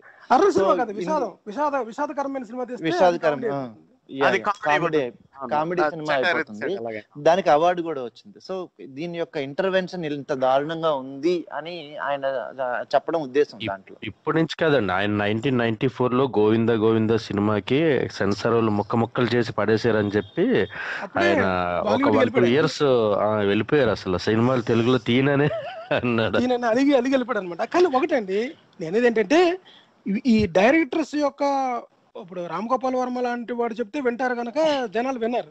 ఇప్పుడు చాలా మంది ఈ సినిమాలోని ఇన్ని కట్స్ పోయిన తర్వాత వాళ్ళు ఎందుకు కోర్టుకి వెళ్ళడం లేదంటే వాళ్ళకి ఇంకా నష్టాలు వస్తాయని చెప్పేసి, అంతే డిలే అవుతుందని చెప్పేసి. సో యాక్చువల్గా అదనమాట, సెన్సార్ బోర్డు అసలు కట్స్ చెప్పడానికి వీల్లేదు. మన ఈ జనరల్ గా మోరల్ గైడ్ లైన్స్ పక్కన పెడదాం, బై స్పిరిట్ అన్నారు కదా ఇందాక శరత్ గారు, పక్కన పెడదాం. అది ఎవరు స్పిరిట్ ప్రకారం చేయరు. ఇప్పుడు బై రోడ్డు పక్క నుంచి ఎడం వైపు నుంచి వెళ్ళు, కుడి వైపు నుంచి వెళ్ళు అనేవి strict laws. It is not by spirit, it is law అంతే. ఈ స్పీడ్ లిమిట్ ఇస్ బై ఏంటి దాని పేరు, బై లా అంతే తప్ప బై స్పిరిట్ నువ్వు చూసుకొని వెళ్ళు అని చెప్పడానికి ఏమి ఉండదు. కానీ వాతావరణం వచ్చినప్పుడు, బాగా వర్షం పడుతున్నప్పుడు ఏ స్పీడ్ లిమిట్లో వెళ్ళాలి అదే స్పీడ్ లిమిట్లో వెళ్తే కుదరదు అనమాట. అది కూడా బై దాంట్లో లాలో ఉంటుంది అనమాట. ఏదైతే ఉండాలో అన్ని ఉండాలి తప్ప. ఇప్పుడు అమెరికాలో ఒకప్పుడు మార్లన్ బ్రాండో గారిది ఒక సినిమా రిలీజ్ అయింది, స్ట్రీట్ కార్ నేమ్ డిజైర్ అని చెప్పని.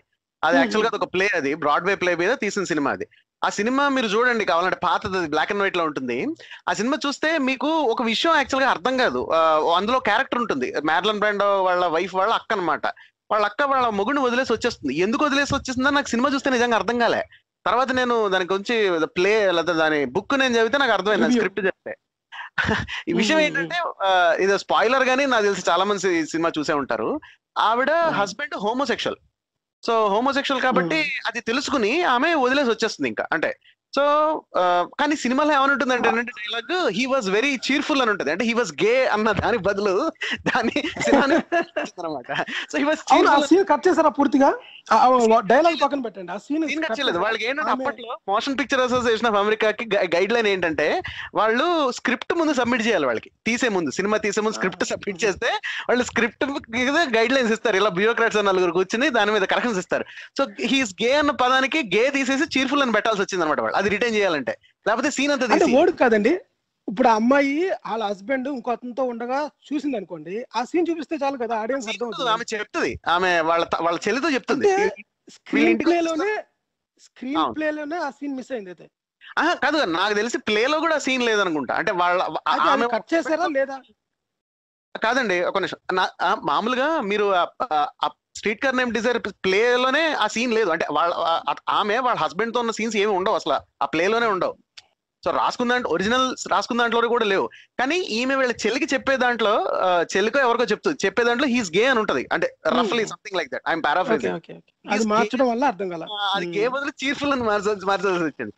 హీ వాజ్ హ్యాపీ అనేది ఏదో ఉంటదండి సినిమాలో, నాకు అర్థం కాలే తర్వాత చూసుకుని. సో అంటే ఇక్కడ ఏమవుతుంది అంటే, నేను ఉదాహరణ ఇచ్చింది ఏంటంటే, ఇప్పుడు అమెరికాలో జరగదు అక్కడ. ఇప్పుడు హాలీవుడ్ లో ఎక్కడ కూడా ఇలా జరగదు. ఆ మధ్య డెడ్పూల్ సినిమాలు చూడండి మీరు కావాలంటే, మొత్తం అంటే కంటెంట్ వైజ్ గానీ, జోక్స్ లో అబ్సినిటీ కానివ్వండి, అంటే లేకపోతే డైలాగ్ లో, అది సూపర్ హీరో సినిమా, అది X rated super hero cinema. X rated కదా, సారీ ఏ రేటెడ్ అనుకోలేమో దాన్ని. I don't know what's the rating that was given. But ఏంటంటే అందులో న్యూడిటీ ఉండదు, కానీ అందులో డైలాగ్ చాలా అబ్సినిటీ ఉంటుంది. అంటే ప్రొఫానిటీ కానీ లెవెల్స్ ఆఫ్, అది ఒక main stream super hero film. And it made millions of some hundreds of millions of revenue around the world. ఇక్కడ ఆర్ రేటెడ్ ఉంటుందండి. Are rated contents both violence and nudity and sexual content.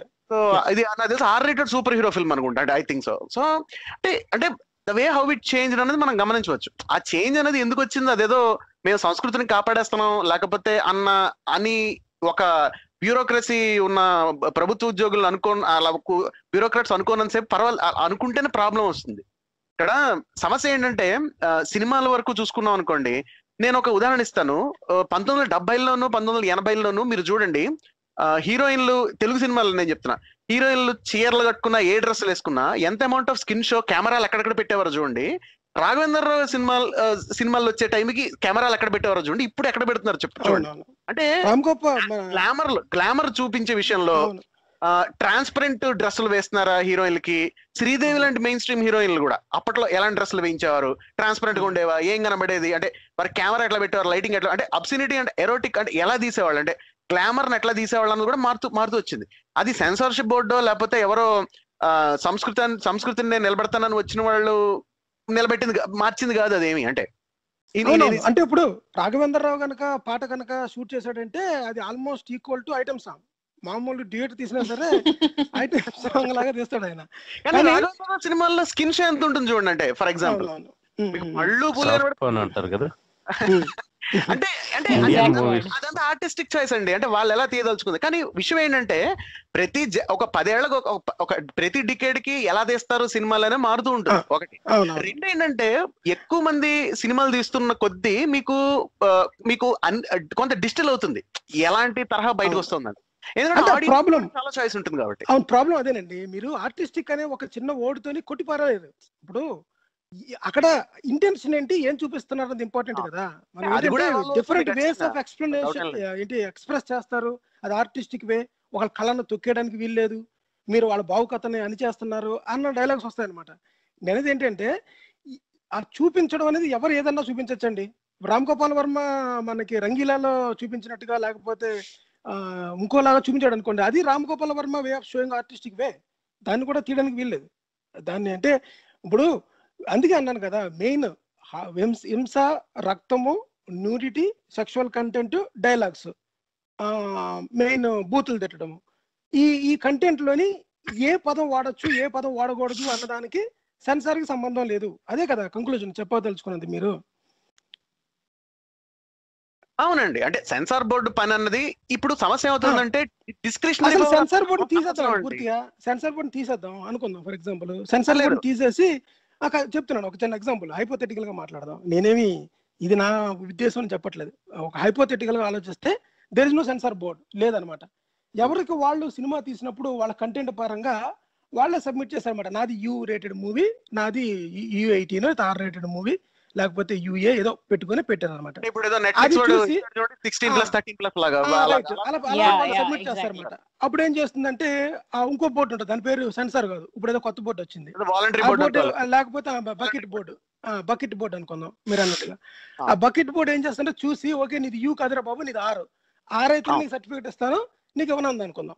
As simple as that. నేను మార్చేసాను ఇప్పుడు పూర్తిగా మన discussion కోసం, ఎందుకంటే మనం ఈ ఎక్కడెక్కడికో వెళ్ళిపోకుండా అనుకుందాం. ఫర్ ఎగ్జాంపుల్ అప్పుడు ఏమవుతుంది నీకు ఇదే నీ కంటెంట్ తీసి నువ్వు మళ్ళీ సబ్మిట్ చేయి, అప్పుడు నువ్వు ఏ రేట్ నేను చెప్తాను. అప్పుడు ఎంత అందరూ సింప్లిఫై అయిపోయింది అనమాట. అప్పుడు చెప్పండి ఏమవుతుంది ఏంటంటే ఇది కైండ్ ఆఫ్ ఇది రివ్యూ కైండ్ ఆఫ్ సిస్టమ్. అంటే ఇప్పుడు చూడండి, ఇప్పుడు ఇంగ్లీష్ సినిమా PG-13 ఉంది కదా అని నేను అన్ని చూడండి IMDb లో రేటింగ్ చూసుకోవచ్చు. సో అలాగే అనమాట ఇది కూడా. ఇప్పుడు ఏంటంటే ప్రొడ్యూసర్ ఇది 13+ అన్నాడు కదా కాబట్టి నేను ఉండకపోవచ్చు. ఉదాహరణకి ఒక ఏదో some Hyderabad boys review club అని ఉందనుకోండి, ఊరికి పేరు చెప్తున్నాను, ఆ వెబ్సైట్ నేను చూసుకోవచ్చు ఆ సినిమాకి వాడు ఏం రేటింగ్ ఇచ్చాడు, దాన్ని బట్టి నేను డిసైడ్ చేయొచ్చు మా ఇంట్లో చూడాలా లేకపోతే నేను ఒక్కడనే చూసుకోవాలా అని చెప్పి. So that can work, but that can also work. కానీ ఇప్పుడు ప్రతిదానికి ఇప్పుడు ఇలాంటి దానికి జనరల్ గా పబ్లిక్ బాడీ ఒకటి ఉంటది ప్రతి దేశంలోనూ, ఎందుకంటే ఏవి లేకపోయినా అది ఒకటి ఉంటుంది కాబట్టి. అంటే ఇప్పుడు రోటన్ టమాటోస్ లో చూసుకుంటే క్రిటిక్స్ రివ్యూ ఒకటి ఉంటుంది, ఆడియన్స్ రివ్యూ ఒకటి ఉంటుంది. సో ఈ రెండు అనమాట.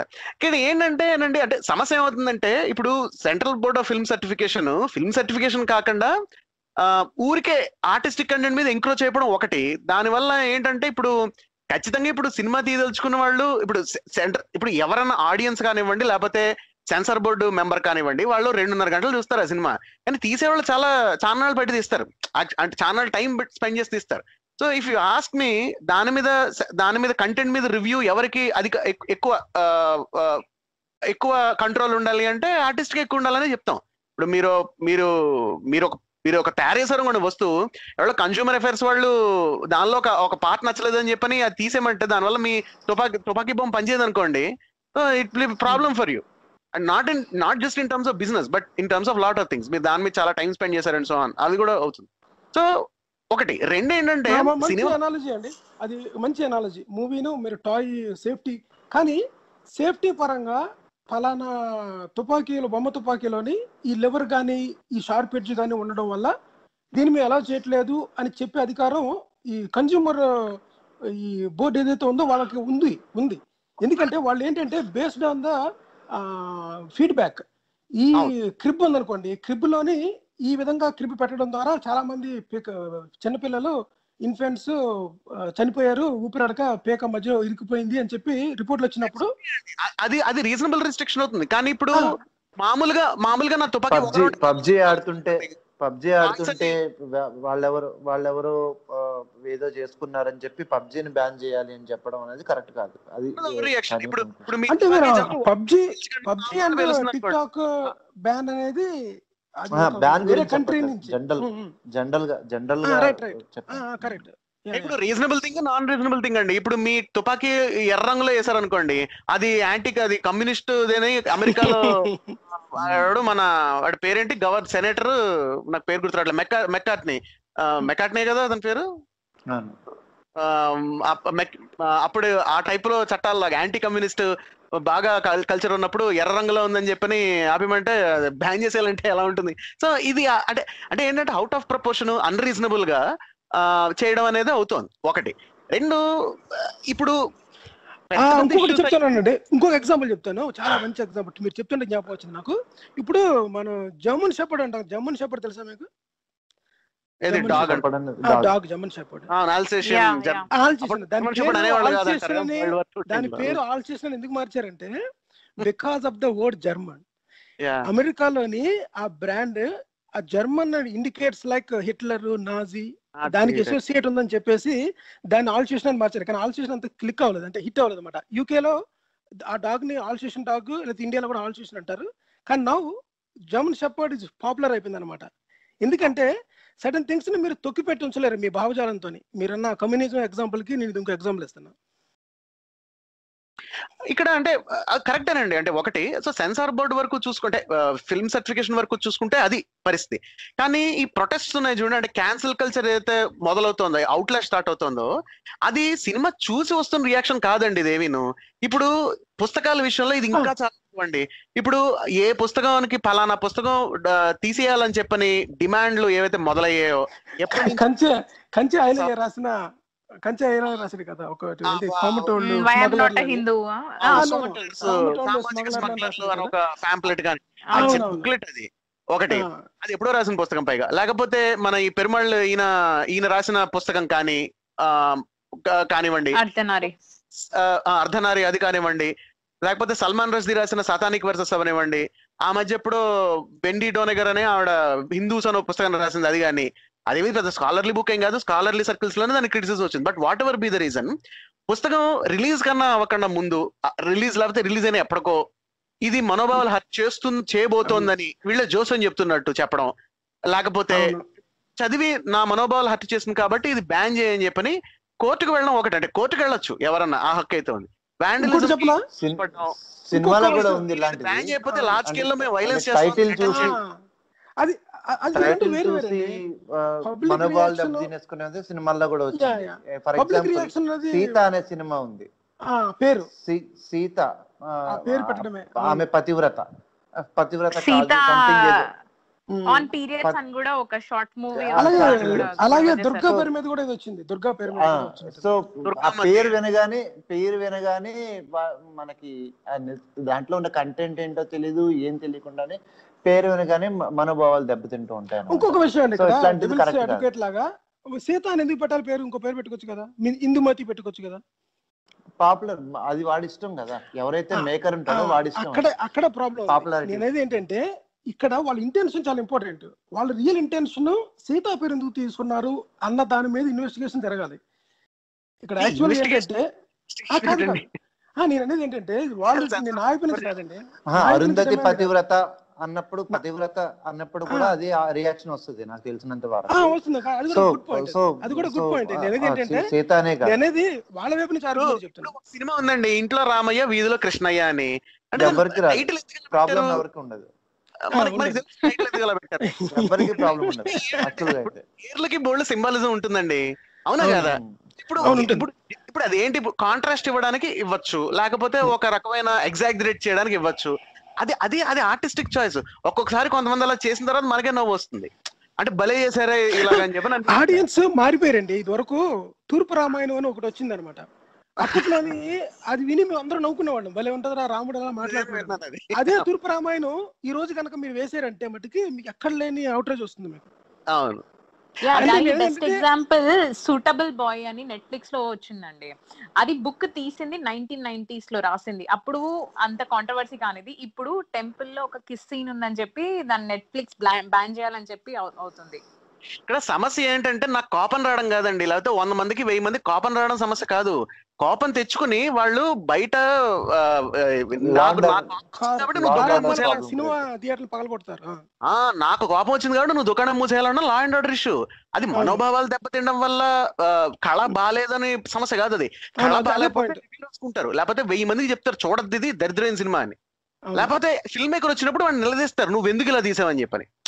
There are other ways of doing it. ఇప్పుడు ఒక సివిలైజ్ సొసైటీలో నాకు నచ్చలేదు అనుకోండి ఒకటి పలానాదేదో, there are ways to deal with it. నేను 100 మందిని పోగేసుకుని నువ్వు దుకాణం మోస్తావా లేకపోతే నేను మూసేనా బలవంతంగా అన్నది అది అగ్రెషన్, అది వైలెన్స్, హింసకి దారితీస్తుంది. అది లా అండ్ ఆర్డర్ ఇష్యూ. కోర్టులు క్లియర్ గా చెప్పాయండి. పద్మావత్ సినిమా రిలీజ్ అప్పుడు మధ్యప్రదేశ్, రాజస్థాన్ ఇలా కొన్ని స్టేట్స్ గవర్నమెంట్స్ వాళ్ళు ఏమన్నాయంటే మేము దీని వల్ల పెద్ద వైలెన్స్ జరుగుతుంది, అందుకని మేము ఈ వైలెన్స్ ని మేము హ్యాండిల్ చేయం, అందుకని మేము ఈ సినిమాని థియేటర్ కి రిలీజ్ చేయమని ఆ రాష్ట్రాలు మూసే దుకాణం మూసేస్తే తెలంగాణలో కూడా అదే మధ్యప్రదేశ్ హైకోర్టు అనుకుంటా అది క్లియర్ గా తీర్పిచ్చింది. ప్రభుత్వం మీరు గనక లా అండ్ ఆర్డర్ కంట్రోల్ చేయలేము, మాకు క్యాపబిలిటీ లేదంటే చెప్పండి, మేము వేరే మార్గాలు సూచిస్తాం యాజ్ ఎ కోర్ట్. సినిమా నడిపించమని చెప్పారు. దాని అర్థం నిజంగా సైన్యం తీసుకుని సినిమా నడిపించమని కాదు, ఈ ఏంటి బహానాలు ఏంటి వంకలు అని చెప్పారు. సో ఖచ్చితంగా రౌడీ ఎలిమెంట్స్ ఏవైతే గుంపులు కట్టేసి నేను వైలెన్స్ థ్రెటన్ చేస్తున్నాయి అని చెప్పి థ్రెటన్ చేస్తాయో వాళ్ళ మాట వినడం, టెర్రరిస్టుల మాట విని నెగోషియేషన్స్ కోసం అని చెప్పని మిగతా టెర్రరిస్టులు విడుదల చేయాలో రెండు ఒకలాంటివే, అవునా కాదా? అంటే ఎవరైతే నేను హింస చేస్తానని చెప్పి బెదిరిస్తున్నారో వాళ్ళ బెదిరింపులు లొంగిపోవడం అవుతుంది. ప్రభుత్వం లొంగిపోతే ఇంకెందుకండి? అంటే రాజ్యాంగం ఎందుకు? అంటే ఉన్న ఫోర్స్ అంతా ఎందుకు? ఇంకా అంటే వాళ్ళకి ఉన్న పవర్, అబ్సల్యూట్ లెజిస్లేటివ్ పవర్ ఉన్నదే ప్రభుత్వానికి ఇలాంటి జరగకుండా చూడడానికి కదా. అది ఇండైరెక్ట్ గా ఏం చెప్తున్నాడంటే, ఇండైరెక్ట్ గా వాడి వాక్ స్వాతంత్రాన్ని నువ్వు తీసేసుకో అని ఇంకో వాక్ స్వాతంత్రం ఉన్నాడు చెప్పాడు అనుకోండి, ఈ ప్రభుత్వం నిజమే కరెక్టే వాడి నుంచి వాడి మైక్ లాగేసుకుంటున్నారు అనమాట. అవును. సో వాడు నీ వాక్ స్వాతంత్రాన్ని ఆపేయడానికి మజిల్ హింసని బెదిరిస్తున్నాడు కాబట్టి నేనే నీ వాక్ స్వాతంత్రం తీసేసుకుంటాను ప్రభుత్వం అని చెప్పడం, అప్పుడు హింస చేయడు కదా అని చెప్పాను. అదేం లాజిక్? అది కాదు జరుగుతుంది అది. So censor board film certification అనేది జస్ట్ సినిమా రిలీజ్ ముందు అదొక ఫార్మాలిటీ. ఒక్కొక్కసారి అది పెద్ద ఇష్యూస్ కి దారితీస్తుంది. బట్ సమస్య అక్కడికి వచ్చినప్పుడు సాధారణంగా ఏం చేస్తారంటే ఫిల్మ్ మేకర్స్ ఏదో కట్స్ ఓకే అని అనుకుంటారు, లేకపోతే వాళ్ళకి లేదు ఇది నేను ఇట్లా చెప్పదలుచుకోలేదని వాళ్ళకి అబ్జెక్షన్ ఉన్నప్పుడు వాళ్ళు అపెలేట్ ట్రిబ్యునల్కి వెళ్తూ ఉంటారు, లేకపోతే కోర్టుకి వెళ్తూ ఉంటారు, తెచ్చుకుంటూ ఉంటారు. సెన్సార్ బోర్డుతో వచ్చిన సమస్యలు కొన్ని, అంటే అది కేవలం ఒక సైడ్ మాత్రమే, అది ఎంత బ్యూరోక్రాటిక్ ఇష్యూస్. కనీసం దానికి ఏంటంటే దాని మార్పుకి చేర్పుకి ఏదో శ్యామ్ బెనగల్ కమిటీ వేయడం అనేది ఏదో జరుగుతోంది. కనీసం ఈ హింసకి ఏం చేస్తారు? ఇప్పుడు కర్నీ సేవ లాంటి ఒక ఫ్రింజ్ గ్రూప్, ఎవరికి పేరు తెలియని గ్రూప్, నేను ఎక్కడ హైదరాబాద్ లో ఉన్నాడికి నాకు రాజస్థాన్ లోని కర్నీసేన అనే తొక్క గ్రూప్ గురించి ఎలా తెలుసు? వాళ్ళు పద్మావత్ సినిమా అప్పుడు గొడవ చేయడం బట్టి తెలుసు నాకు. సో ఈ పేరు లేని గ్రూప్ వచ్చేసి బెదిరించేసి గోల చేయడానికి వెనకాల కమిటీ ఏం వేస్తారు? దానికి శ్యామ్ బెనగల్ కమిటీ చెప్తే వింటారు వాళ్ళు కాదుగా. సో అది లా అండ్ ఆర్డర్ ఇష్యూ. సో అంటే ఈ రెండు వేరు. ఖచ్చితంగా ఫిల్మ్ సర్టిఫికేషన్ కే పరిమితం అవ్వాలి. అంటే నాకు తెలిసి సర్టిఫికేషన్ అనేది నాన్ డిస్క్రిషనరీగా ఉండాలండి. ఊరికే నా దగ్గర అధికారం ఉంది కదా అని చెప్పని ఈ రాష్ట్రంలో లాగా ఒక రాష్ట్రంలో లాగా ఆ టైప్ లో కాకుండా ఒక జనరల్ గైడ్ లైన్స్ ఉంటే సర్ప్రైజెస్ ఉండవు. సినిమాలు తీసే వాళ్ళకి ఉండవు, సినిమాలు సర్టిఫై చేసే వాళ్ళకి ఉండవు. కానీ మోరార్లెస్ ఏంటంటే సర్టిఫికేషన్ రూట్ లోకి వెళ్తే బెటర్. ఎందుకంటే అన్ని దేశాలు అవే చేసాయి. అలా చేస్తేనే ఇంకా మెరుగైన సినిమాలు వస్తాయి. ఇప్పుడు వాళ్ళు ఎట్లా చెప్పగలుగుతారు ఈ సినిమా తీయాలి, ఇలా తీస్తే మంచి సినిమా అని వాళ్ళకి తెలియదు. అది సినిమా తీసే వాళ్ళకి తెలుస్తుంది, చూసేవాళ్ళు బట్టి తీస్తారు వాళ్ళు. బట్ వాట్ ఎవర్, అది అంతవరకు జరిగేది. ఈ బెదిరింపులు, క్యాన్సిలేషన్స్, నాకు నచ్చలేదు కాబట్టి, నాకు కోపం వచ్చింది కాబట్టి, నేను 100 మందిని వేసుకున్నాను, నాతో పాటు 1000 మందికి కోపం వచ్చింది కాబట్టి నువ్వు దుకాణం మూసేయాలి అన్నది రౌడీయిజం. అది రౌడీ బెదిరింపు. సో అదైతే లా అండ్ ఆర్డర్ ఇష్యూ, దాన్ని ఖచ్చితంగా ఆపేయాలి. సో దాన్ని బట్టి సెన్సార్ బోర్డు రియాక్ట్ అవ్వకూడదు. వీళ్ళు ఏం చేస్తున్నారంటే తెలివిగా ముందే చేసేస్తున్నారు సంకేతాలు ఇవ్వడానికి. అంటే వీళ్ళకి అర్థమైపోయింది, అంటే ఈ గొడవలు చేస్తున్న వాళ్ళకి కూడా సెన్సార్ బోర్డుని రాజకీయంగా ఎవరు కంట్రోల్ చేస్తున్నారు అనేది తెలిసిపోయి వీళ్ళు సినిమా రిలీజ్ ముందే గొడవలు మొదలెడుతున్నారు. సో దట్ సెన్సార్ బోర్డు ఆ సిగ్నల్ తీసుకుని వాళ్ళు ఆపేస్తారు కదా. ఇలాంటివి జరిగాయి, అంటే జరిగాయి. సో ఇలాంటి జరగకుండా ఉండాలంటే మనకేంటంటే సర్టిఫికేషన్ మోడ్ లోకి వెళ్తే ముందు గొడవ చేయడం మానేస్తారు, తర్వాత గొడవ చేస్తే అది లా అండ్ ఆర్డర్ సమస్య అవుతుంది. అప్పుడు పోలీసులు చూసుకోవాలి, దాన్ని ప్రభుత్వం చూసుకోవాలి. Yeah, one of the good solution అండి ఇది యాక్చువల్లీ. ఎందుకంటే ఇవాళ రేపు ప్రతి movie Netflix ban, Amazon ban, cancel culture అనేది చాలా ఎక్కువ అయిపోతుంది. అవునండి. ఇంకొకటి ఏంటంటేనండి, టూ మచ్ సెన్సార్షిప్. అంటే అక్కర్లేని వాటికి సెన్సార్షిప్ చేస్తే, స్ట్రీట్ కార్ నేమ్ డిజైర్ లో మార్లన్ బ్రాండో యాక్టింగ్ చూసి మనకు ఇలా భలే అనిపిస్తుంది. ఆమెమో my husband is cheerful so I left him అంటే మనకి అర్థం కాదు. సో అలా ఉండకుండా కాస్త సినిమా చూసే వాళ్ళకి కూడా మామూలుగా అనిపించాలంటే అది కూడా ఇంపార్టెంట్. ఎస్ అండి, that was a very good discussion. And me analysis ని 2 hours నుండి thank you so much Govind గారు, శరత్ గారు, విశ్వనాథ్ గారు అండ్ ప్రసాద్ గారు ఇంత బాగా తెలిపినందుకు. And yes, censorship is required as well as we need law and cancel culture is a law and order issue అని చాలా బాగా చెప్పడం జరిగింది. దెన్ మళ్ళీ నెక్స్ట్ వీక్ ఇంకొక టాపిక్ తో కలుసుకుందామండి. Till then signing off. Okay అండి, థ్యాంక్ యూ అండి, thank you all of you. Thank you అండి.